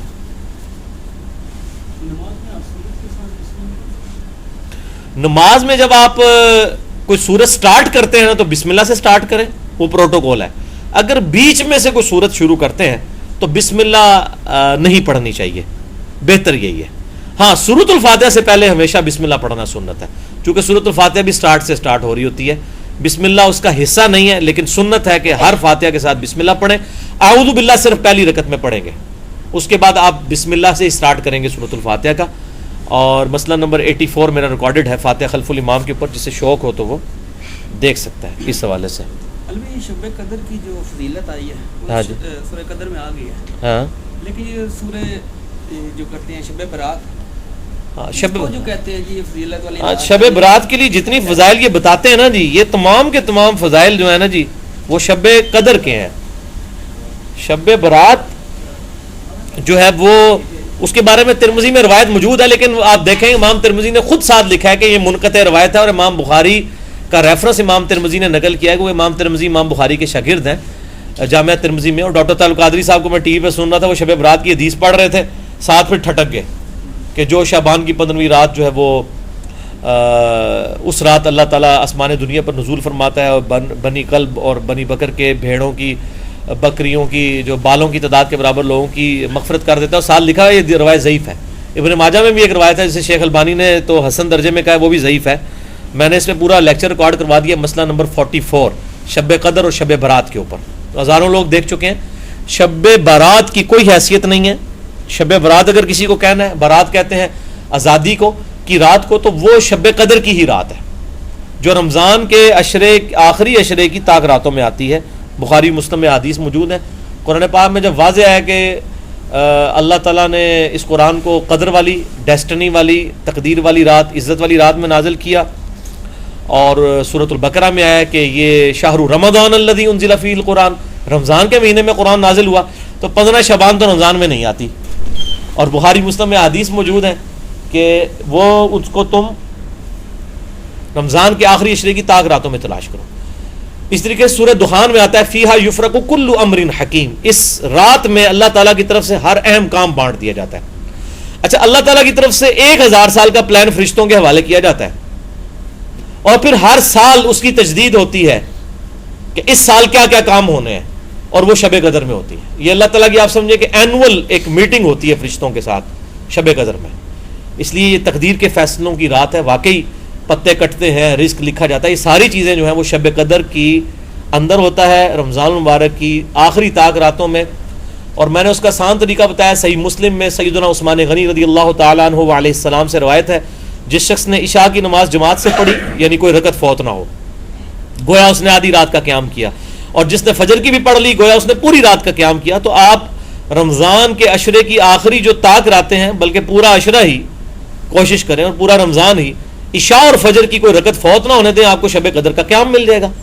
بخاری و مسلم کی حدیث ہے، جس نے ایمان اور احتساب کے ساتھ شب قدر کا قیام کیا، اللہ تعالیٰ اس کے سارے گناہ معاف فرما دے گا. پچھلے ظاہر وہ صغیرہ گناہ معاف ہوں گے، کبیرہ گناہ صرف توبہ سے معاف ہوتے ہیں، کیونکہ صحیح مسلم میں حدیث ہے کہ اگر کبیرہ گناہوں سے بچا جائے تو ایک رمضان سے دوسرا رمضان، ایک جمعے سے دوسرا جمعہ، اور ایک نماز سے دوسری نماز درمیان کے گناہوں کا کفارہ ہے، اگر کبیرہ سے بچا جائے. یہ نہیں ہے کہ رمضان میں فصلی بٹیروں کی طرح نکل کے نمازیں شروع کی، پھر اگلے رمضان میں کہ جی ایک رمضان سے دوسرا رمضان درمیان کے گناہوں کا کفارہ ہے. اس میں الفاظ ہے اگر کبیرہ گناہوں سے بچا جائے. تو نماز چھوڑنا تو سب سے بڑا کبیرہ گناہ ہے. کسی نے ایک نماز بھی چھوڑ دی، کبیرہ گناہ کر لیا. ایک رمضان سے دوسرے رمضان تو بڑی دور کی بات ہے. حتیٰ کہ صحیح مسلم میں 246 نمبر حدیث ہے کتاب الایمان چیپٹر میں کہ بندے کے شرک اور ایمان کے درمیان فرق نماز ہے. نماز تو بہت بڑی چیز ہے.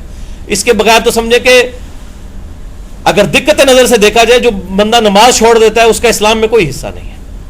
بس وہ قانونی طور پہ ایک مسلمان ہے، اس کے کلمے کا احترام کر رہے ہیں، ادروائز وہ اسلام والی بات تو اس کے اندر کوئی نہیں ہے. سیدھی سی بات. جی طاق دنوں کی جو بات ہے رمضان میں، اگر رمضان شروع ہوا ہے اس میں چاند دیکھنے والوں نے ایک یا دو دن ایک دن کا فرق آ جاتا ہے، تو اس سے وہ طاق جی میں نے اسی لیے کور کر دیا تھا کہ پورا عشرہ ہی پڑھیں.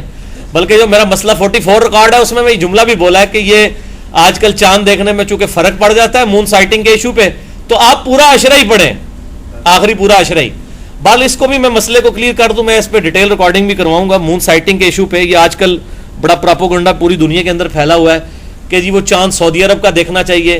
یہ سارے اس لیے صرف کہتے ہیں کہ سعودی عرب میں پہلے نکل آتا ہے اور مسلمانوں کو رمضان لانے کی جلدی ہوتی ہے. میں آپ کو دعوے سے کہتا ہوں اگر سعودیہ میں چاند بعد میں نکلتا ہوتا نا اور پاکستان میں پہلے، پھر انہوں نے کبھی نہیں ماننا تھا کہ پاکستان کا چاند دیکھنا چاہیے جی، نظر تو آ گیا نا جی، انہوں نے کہا تھا سعودیہ کا ہی دیکھنا چاہیے.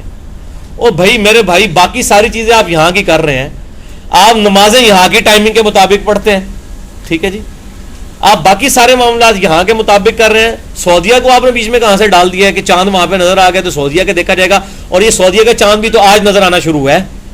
آج سے 100 سال پہلے تک تو ہمارے فرشتوں کو بھی نہیں تھا پتا کہ سعودیہ میں کیا چاند نظر آیا ہے نہیں جی. آج وہاں پہ یوم عرفہ ہے نہیں ہے تو کہتے ہیں نہیں وہاں کے یوم عرفہ پہ روزہ رکھیں جی، 10 محرم کا وہاں کا رکھیں. او بھائی میرے 1300 سال کے مسلمانوں کو تو پتہ ہی نہیں تھا سعودی عرب کے اندر آج کون سی تاریخ ہے، تو وہ سارے لوگ محروم رہے ہیں. بس ایک فضول ایک کام شروع کیا ہوا ہے، ایک چھوڑ دیتے ہیں چوہا، اور پھر لوگ. بھائی صحیح مسلم میں واضح حدیث موجود ہے، چاند دیکھنے والے چیپٹر کو آپ کھول کے پڑھ لیں صحیح مسلم کے اندر، اس میں یہ واضح موجود ہے کہ ابن عباس رضی اللہ تعالیٰ عنہ کے پاس ایک شخص آیا اور اس نے کہا کہ وہ حضرت معاویہ کے پاس سے آیا. حضرت معاویہ رضی اللہ تعالیٰ عنہ کا دور تھا، وہ دمشق میں بیٹھے ہوئے تھے، یہ لوگ مکہ مدینہ کی والی سائڈ پہ تھے. تو انہوں نے کہا کہ وہاں پہ تو چاند نظر آ گیا ہے اور آپ لوگ یہ کر رہے ہیں. انہوں نے کہا اپنے علاقے کا چاند دیکھو، یہ تو صحیح مسلم میں موجود ہے. تو جب اپنے علاقے کا چاند دیکھنا ہے تو جو ایک گورننس باڈی جو کچھ اس علاقے کو لے کے چل رہی، جیسے پاکستان میں روت ہلال کمیٹی ہے، تو وہ ان کا دیکھ لینا ہمارے اس ایریے کے لیے کافی. سعودیہ والے اپنے حساب سے دیکھیں، کیونکہ چاند دیکھنے کے اوپر ہے نا ایسا معاملہ. تو چاند اگر نظر ہی نہیں آیا یہاں کے اوپر، ہم کیسے سعودیہ کے دیکھنے کے اوپر خود کر لیں؟ ہاں اگر ایک پورا ایک سٹینڈرڈ ٹائم زون کے اندر جس طرح پاکستان لائی کرتا ہے GMT+5 کے اندر، تو اس میں پاکستان میں کسی ایریے میں دیکھا جاتا ہے اور گورننس کی جو باڈی ہے وہ ایک ہی ہے ایک پورے ملک کے اوپر، تو اس طریقے سے اس کو فالو کیا جا سکتا ہے. تو باقی آپ حیران کن بات ہے ویسے کہ 10 محرم دنیا میں ایک دن ہی ہوتی ہے، اس میں کبھی نہیں آتا کہ آج 10 محرم منائی گئی، عاشورہ منایا گیا فلاں ملک میں، آج فلاں ملک میں، وہ ایک ہی چل رہا ہوتا ہے. تو بہرحال اپنے علاقے کو دیکھ کے چلنا چاہیے جی، اس میں سعودیہ والا چکر نہیں ہے. سعودیہ والے اپنا دیکھیں گے، ہم اپنا دیکھیں گے. شب قدر نے صرف سعودیہ میں نہیں آنا، ساری جگہ آنا ہے. تو باقی دنیا میں کئی ملک ایسے ہیں کہ جب سعودیہ میں دن ہوتا ہے وہاں پہ رات ہوتی ہے، وہاں تو پھر یوم عرفہ نہیں آئے گا ایگزیکٹ اس ٹائمنگ میں، تو اوور لیپ نہیں کرے گا. پاکستانیوں کو تو یہ دھوکہ کر لیں گے جی 2 گھنٹے کا فرق ہی ہے نا، ویسے تو 1 منٹ سے بھی روزہ ٹوٹ جاتا ہے، 2 گھنٹے کا تو فرق بہت زیادہ ہے. تو ہم یہاں پہ جب سحری کر رہے ہوں گے تو ابھی حرم شریف کے اندر تو سحری کا وقت شروع بھی نہیں ہوا ہوگا، ہم پہلے سحری کر رہے ہوں گے. ہم سحری سے فارغ بھی ہو جائیں گے، یہاں پہ سورج بھی نکل آئے گا، وہاں پہ سورج بھی نہیں نکلا ہوگا. 2 گھنٹے کا فرق ہے. وہ GMT+3 میں، ہم GMT+5 کے اندر ہیں. یہ ٹائم زون کا اختلاف، دھوپ گھڑی، یہ ساری چیزیں میں نے پوری سمجھائی ہیں مسئلہ نمبر 30 کے اندر، نمازوں کے اوقات کے اندر. تو بھائی اپنے علاقے کا ہی چاند دیکھا جائے گا، اسی کو ہی فالو کیا جائے. اور پھر اس کو اتنا بڑھا چڑھا کے پیش کیا جاتا ہے جیسے کوئی بڑا اختلاف ہے. یار 1 دن کا فرق پڑتا ہے، صرف 1 دن سے کیا فرق پڑ جاتا ہے؟ وہ جی آج بھی اس دفعہ بھی 2 عیدیں ہو گئی، یار 2 عیدیں 1 دن کے فرق سے ہوئی ہیں، دین واٹ؟ اجتہادی ایشو اگر کوئی کرتا ہے تو یا تو ہونا کہ ہمارا جو ہے وہ محرم کا مہینہ ہو رہا ہو اور سعودیہ میں رمضان کا مہینہ آ جائے، پھر تو پریشانی ہے. 28 دن 29 دن اکٹھے ہوتے ہیں، 1 دن کے فرق کی وجہ سے اتنا بڑا ایک ادم مچایا ہوتا ہے، اور کہتے ہیں جی وہ پتہ نہیں جی اتھے دیے کہ اتھے دیے. بھائی اللہ دے بندے ہو، جتھے آؤ اتھے ہی رہو، اس نو فالو کرو. تہاڈے کول وہ چیز پوچھی جائے گی، اتنی دور نہ تسی جناب عیسیٰ ڈالو.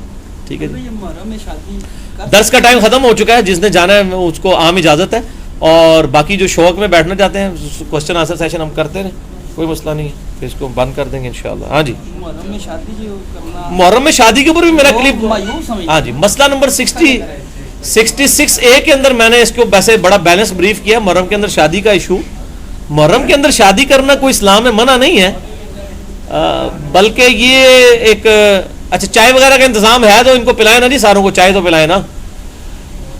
شادی کا کوئی لوگ اسے معیوب سمجھتے ہیں. ظاہر ہے کہ امت کے ساتھ ایک بہت بڑا حادثہ ہوا ہے محرم کے اندر. اگر کوئی پرسنلی اس کو معیوب سمجھتا ہے ضرور سمجھے، اپنے اوپر کوئی پرسنلی وہ سمجھتا ہے میں نہیں کرنا چاہتا، نہ کرے. اس پہ کوئی اسلام نے قدغن نہیں لگائی ہے. جیسا کہ صحیح بخاری میں موجود ہے، آپ صلی اللہ علیہ وسلم نے کہا کہ واشی تم مجھے اپنی شکل نہ دکھاؤ، مجھے اپنا چچا یاد آتا ہے. اب یہ کوئی شرعی مسئلہ تو نہیں تھا، واشی تو اسلام قبول کر چکا ہے، اور مسلم شریف کی حدیث ہے کہ اسلام قبول کرنے سے پچھلے سارے گناہ معاف ہو جاتے ہیں. پھر بھی حضور کہہ رہے میرے سامنے نہ ہو. تو آپ صلی اللہ علیہ وسلم کا ایک ذاتی اپنا معاملہ تھا، اس کو وہ آپ اس طریقے سے دین کے طور پہ تو آپ اس طرح پریزنٹ نہیں کریں گے کہ یہ کوئی حلال و حرام کا مسئلہ ہے کہ آپ کسی نے بھی واشی سے ملنا نہیں ہے. واشی نے بعد میں اسی حدیث میں آتا ہے کہ قتل کیا ہے جھوٹے پیغمبری کا دعویٰ کرنے والے مسلمہ کذاب کو بھی. ٹھیک ہے، باقی ان میں ایسے انسان کمزوریاں تھیں اسلام کے بعد بھی رہیں، وہ اللہ تعالیٰ ان کو معاف کرے.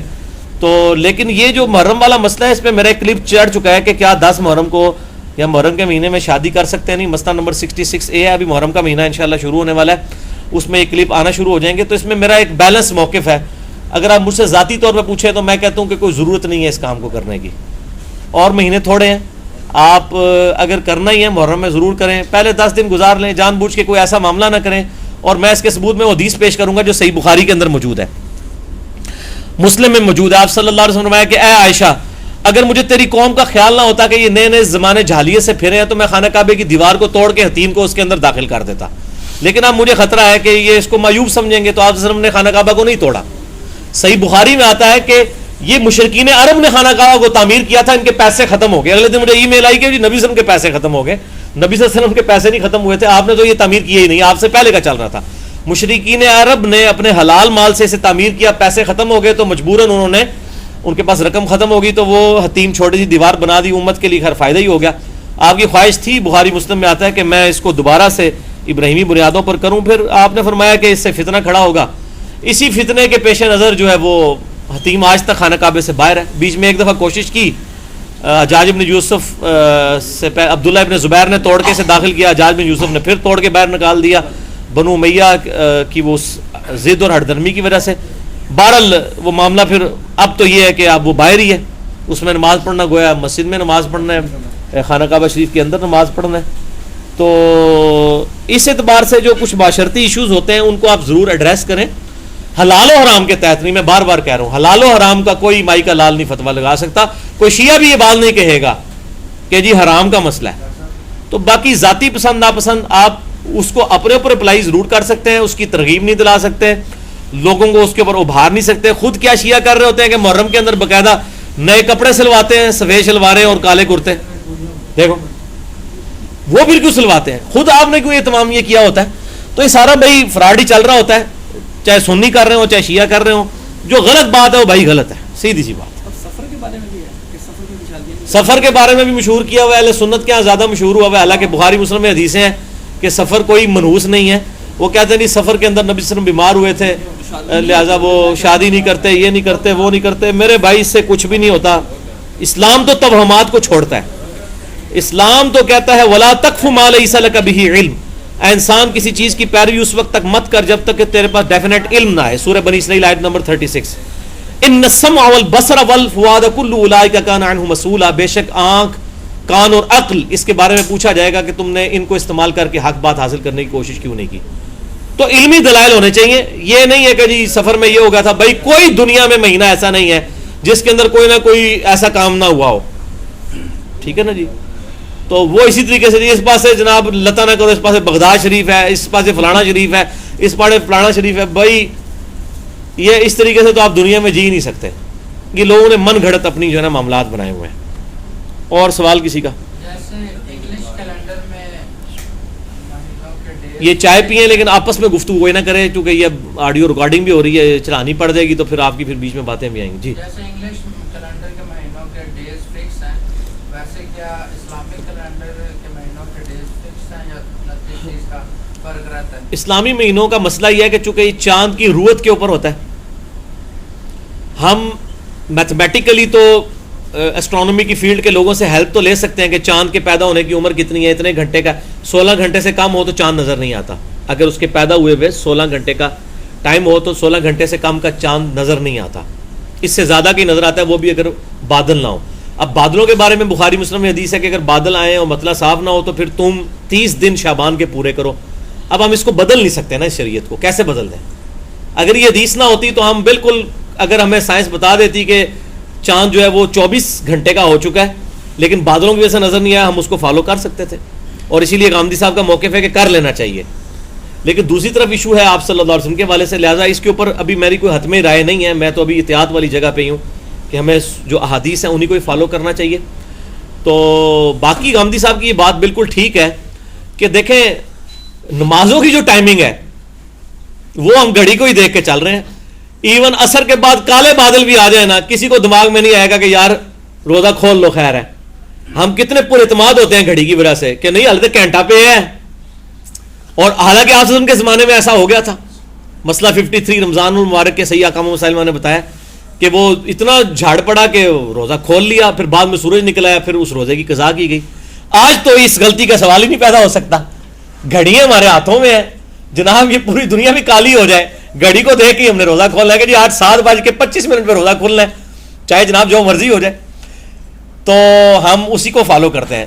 وہ اس کے اوپر قیاس کرتے ہیں. غامدی صاحب کا موقف یہ ہے کہ یہ بھی تو آپ گھڑیوں کو دیکھ رہے ہیں نا, آپ سورج کو نہیں دیکھ رہے, کسی نے دھوپ گھڑی نہیں بنائی ہوئی ہے کہ سایہ ایک مثل ہوا ہے نہیں, تو اس کو وہ چاند کے اوپر بھی لے جاتے ہیں. بات ان کی بھی مضبوط ہے اپنی جگہ. تو بہرحال یہ ہے کہ چاند کے حوالے سے جو ہے نا وہ ضرور امداد لے لینی چاہیے. رمضان ہو یا کوئی بھی مہینہ ہو, چاند کا مہینہ یا 29 کا ہوتا ہے یا 30 کا, 28 کا نہیں ہوتا. اس کا کیلنڈر بنانا جو ہے وہ سافٹ ویئر ویسے بنے ہوئے ہیں, کافی حد تک وہ ٹھیک بھی ہیں, لیکن جب تک وہ ایوالو نہیں ہو جاتے اس حوالے سے کہ اس میں آپ ٹریک ریکارڈ 10 سال کا اکٹھا کریں, 10 سال کا آپ ڈیٹا اس میں ڈالیں اور ایگزیکٹ وہ صحیح نکال دے سافٹ ویئر کہ ایسا ہی ہمیشہ ہوتا ہے, ایسا ہی بیہیویئر ہوتا ہے چاند کا, تو پھر تو ٹھیک ہے, اس کو فالو کیا جا سکتا ہے, اجتہاد کیا جا سکتا ہے, امت کانفرنس بلائے, اجماع بھی کیا جا سکتا ہے. تو سعودیہ میں ہے ویسے اس طرح کیلنڈر انہوں نے بنایا ہوا ہے, لیکن رویت ہلال کمیٹی ان کی بھی ہے. بعض اوقات وہ اپنے کیلنڈر کے خلاف بھی چلتے ہیں. ایون اگر کوئی مسئلہ ہو جائے, بعض اوقات وہ عید کے موقع پہ بھی اناؤنسمنٹ کر دیتے ہیں جی اس دفعہ ایک روزہ کے ساتھ مسئلہ ہو گیا تھا تو ایک روزہ کی قضا کر لی جائے. اس لیول پہ بھی ہوتا ہے, ذمہ داری سے لوگ کر رہے ہیں. پاکستان میں بھی یہ بھی مشہور کیا جی حکمرانوں کے کہنے کے اوپر رمضان جلدی شروع یا عید پہلے. یار ذمہ دار لوگ بیٹھے ہیں. مجھے بڑا دکھ ہوتا ہے کہ تمام مقاصد فکر کے لوگ رویت ہلال کمیٹی میں بیٹھے ہوئے ہوتے ہیں, اور جید علماء, یہ وہ گلی محلوں کے وہ روٹیاں مانگنے والے مولوی نہیں ہوتے, دنتر قسم کے لوگ بیٹھے ہوتے ہیں جنہوں کہتے ہیں.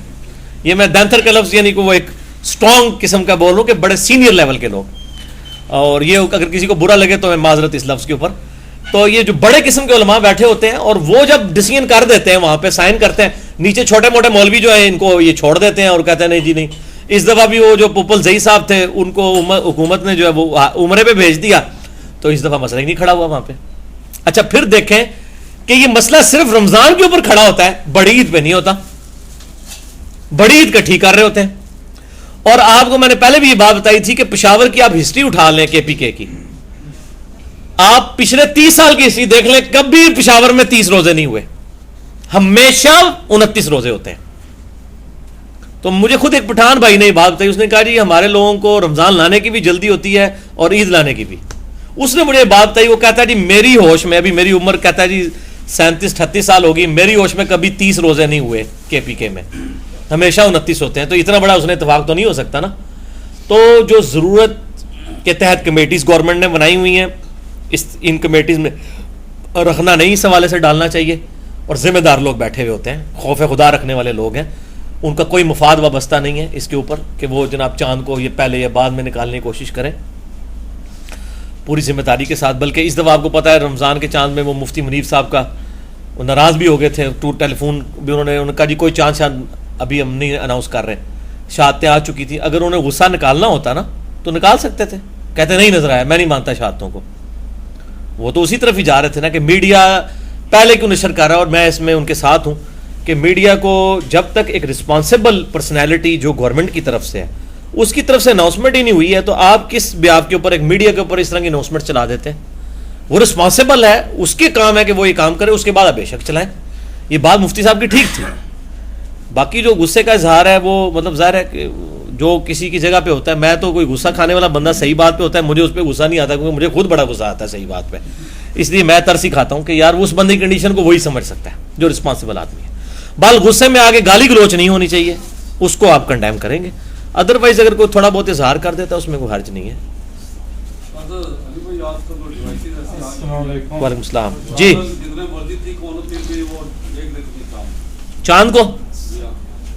چاند کو میرے بھائی اس وقت دیکھیں گے نا جب کون سی ڈیوائس ہے جی, اسپارکو کے پاس ہے کوئی ایسی ڈیوائس؟ ٹیلیسکوپ سے نہیں, اس طریقے سے نہیں نظر آتا جب تک وہ اب صورتحال الٹرا سونک ویوز کے ذریعے ڈیٹیکٹ ہو سکتی ہے چیز, لیکن اس کے لیے تو اتنی زیادہ انٹینسٹی کی تو ابھی تک ویوز نہیں ہے. یہ ہاں الٹرا ساؤنڈ مطلب تھوڑے سے فاصلے کے لیے تو ہو سکتا ہے, بادلوں میں سے گزار کے میرے میں نہیں ہے ایسا کوئی ہے. کس سے؟ اگر کوئی اس طرح کی چیز ہے تو سامنے لے کے آئے نا جی, اس کو پبلک کے سامنے لے کے آئے. چیزیں موجود ہیں تو پھر بھی جو اتنا مسئلہ نہیں میرے بھائی, میرے خیال ہے اس میں یہ کرنا چاہیے کہ ایکسپرٹ لوگ بیٹھیں خوف خدا رکھنے والے. آپ تو ڈاکٹر ہیں نا, میں آپ سے پوچھتا ہوں, کئی ڈاکٹر نزلہ زکام کے اوپر کہتے ہیں جی نماز ہے, وضو کرنے کی ضرورت نہیں, تیمم کرو. اس طرح کے ڈاکٹروں کی ہم بات تو نہیں مانیں گے. خوف خدا رکھنے والا, جس نے خود نماز بھی پڑھنی ہے, جس کو خود مطلب یہ خیال ہے کہ نماز پڑھنی چاہیے, وہ بندہ اگر یہ بات کہہ رہا ہے نا کہ جی آپ جو ہے نا خیر ہے تیمم کر لیں, پھر تو بات سمجھ آتی ہے کہ یار وہ خود بھی, اس کو بھی خیال آئے گا کہ یار میں نے اگر کوئی اس طرح کا فتویٰ بتایا تو میری گرفت نہ ہو جائے. لیکن ایک عام آدمی اس طرح کی حرکت کرتا ہے تو میں تو نہیں سمجھتا کہ, تو اس میں خوف خدا رکھنے والے لوگ شامل ہونے چاہیے جو یہ کام کریں, پھر ہی مانا جائے گا. جی یہ جو مشاور ہے کیا کہتے ہیں ہر بندہ چاند خود دیکھے, حالانکہ میں نے اس دن پیپر میں بھی پڑھ رہا تھا, غامدی صاحب نے بھی ایک دفعہ نا اختلاف کیا تھا اور ان کو سزا بھی ہوگی تھی. کیا اختلاف کیا تھا؟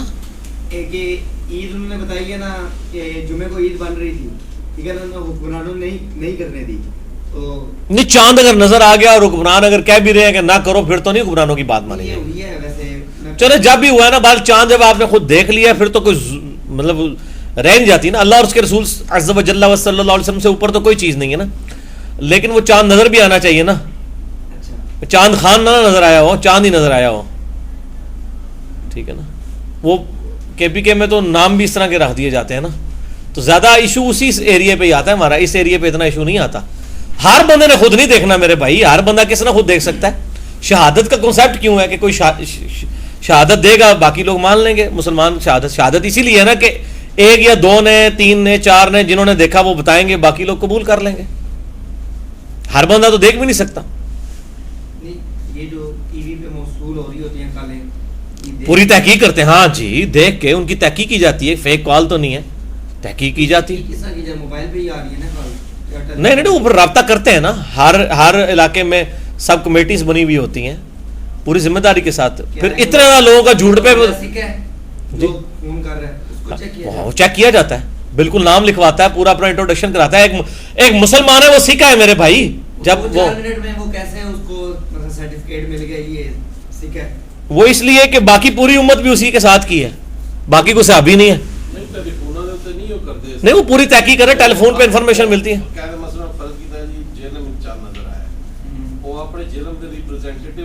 ہاں وہ اس طرح ہوتا ہے.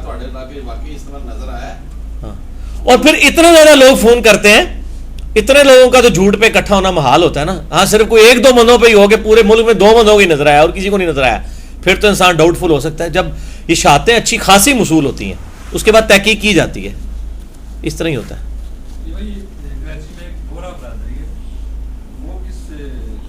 بورا جو ہے نا جی, یہ بیسیکلی شیعہ کی ایک آف شوٹ ہے, اسماعیلی ہیں. یہ اسماعیلی جو اسکول آف تھاٹ ہے, ایک اتنا اشری ہیں, دوسری طرف اسماعیلی ہیں. امام جو تھے نا, امام باقر, ان کے 2 بیٹے تھے نا, امام جعفر اور امام اسماعیل. تو جو امام اسماعیل کو فالو کر رہے ہیں وہ اسماعیلی ہیں, جو امام جعفر کو کر رہے ہیں وہ اتنا عشری ہیں. تو یہ بہری بھی انہی میں سے ہیں, انہی کی ایک آف شوٹ ہے. اور لیکن ان کے عقائد و نظریات اتنے خراب ہیں کہ اتنا عشری جو شیعہ ہیں وہ ان کو کافر ہی کہتے ہیں, کیونکہ قرآن کے بارے میں ان کا بڑا غلط کنسیپٹ ہے. یہ کہتے ہیں قرآن کے جو ظاہری معنی ہے نا یہ اصل معنی نہیں, اس کے اندر جو پوشیدہ ہے ہمارے جو بزرگ بتائیں گے نا, ویسے تو یہ سارے ہی کہہ رہے ہوتے ہیں, وہ بیچارے ذرا سامنے آئے, وہ منہ سے بول کے سامنے آ گئے, ادروائز صوفی بھی یہی باتیں کر رہے ہوتے ہیں. تو وہ اس وجہ سے بوری جو ہے نا وہ, لیکن آپ کو حیران کن بات بتاؤں, بوری جو شیعہ ہیں ان کے اندر حافظ قرآن بہت زیادہ ہے. ہاں جی, قرآن کا بہت ان کے اندر رواج ہے. اور یہاں پہ جو سنیوں نے مشہور کیا جی شیعہ کے اندر کوئی حافظ قرآن نہیں ہوتا, شیعہ کے اس گروہ میں حافظ قرآن اتنے زیادہ ہیں جس کو شیعہ بھی کافر مانتے ہیں.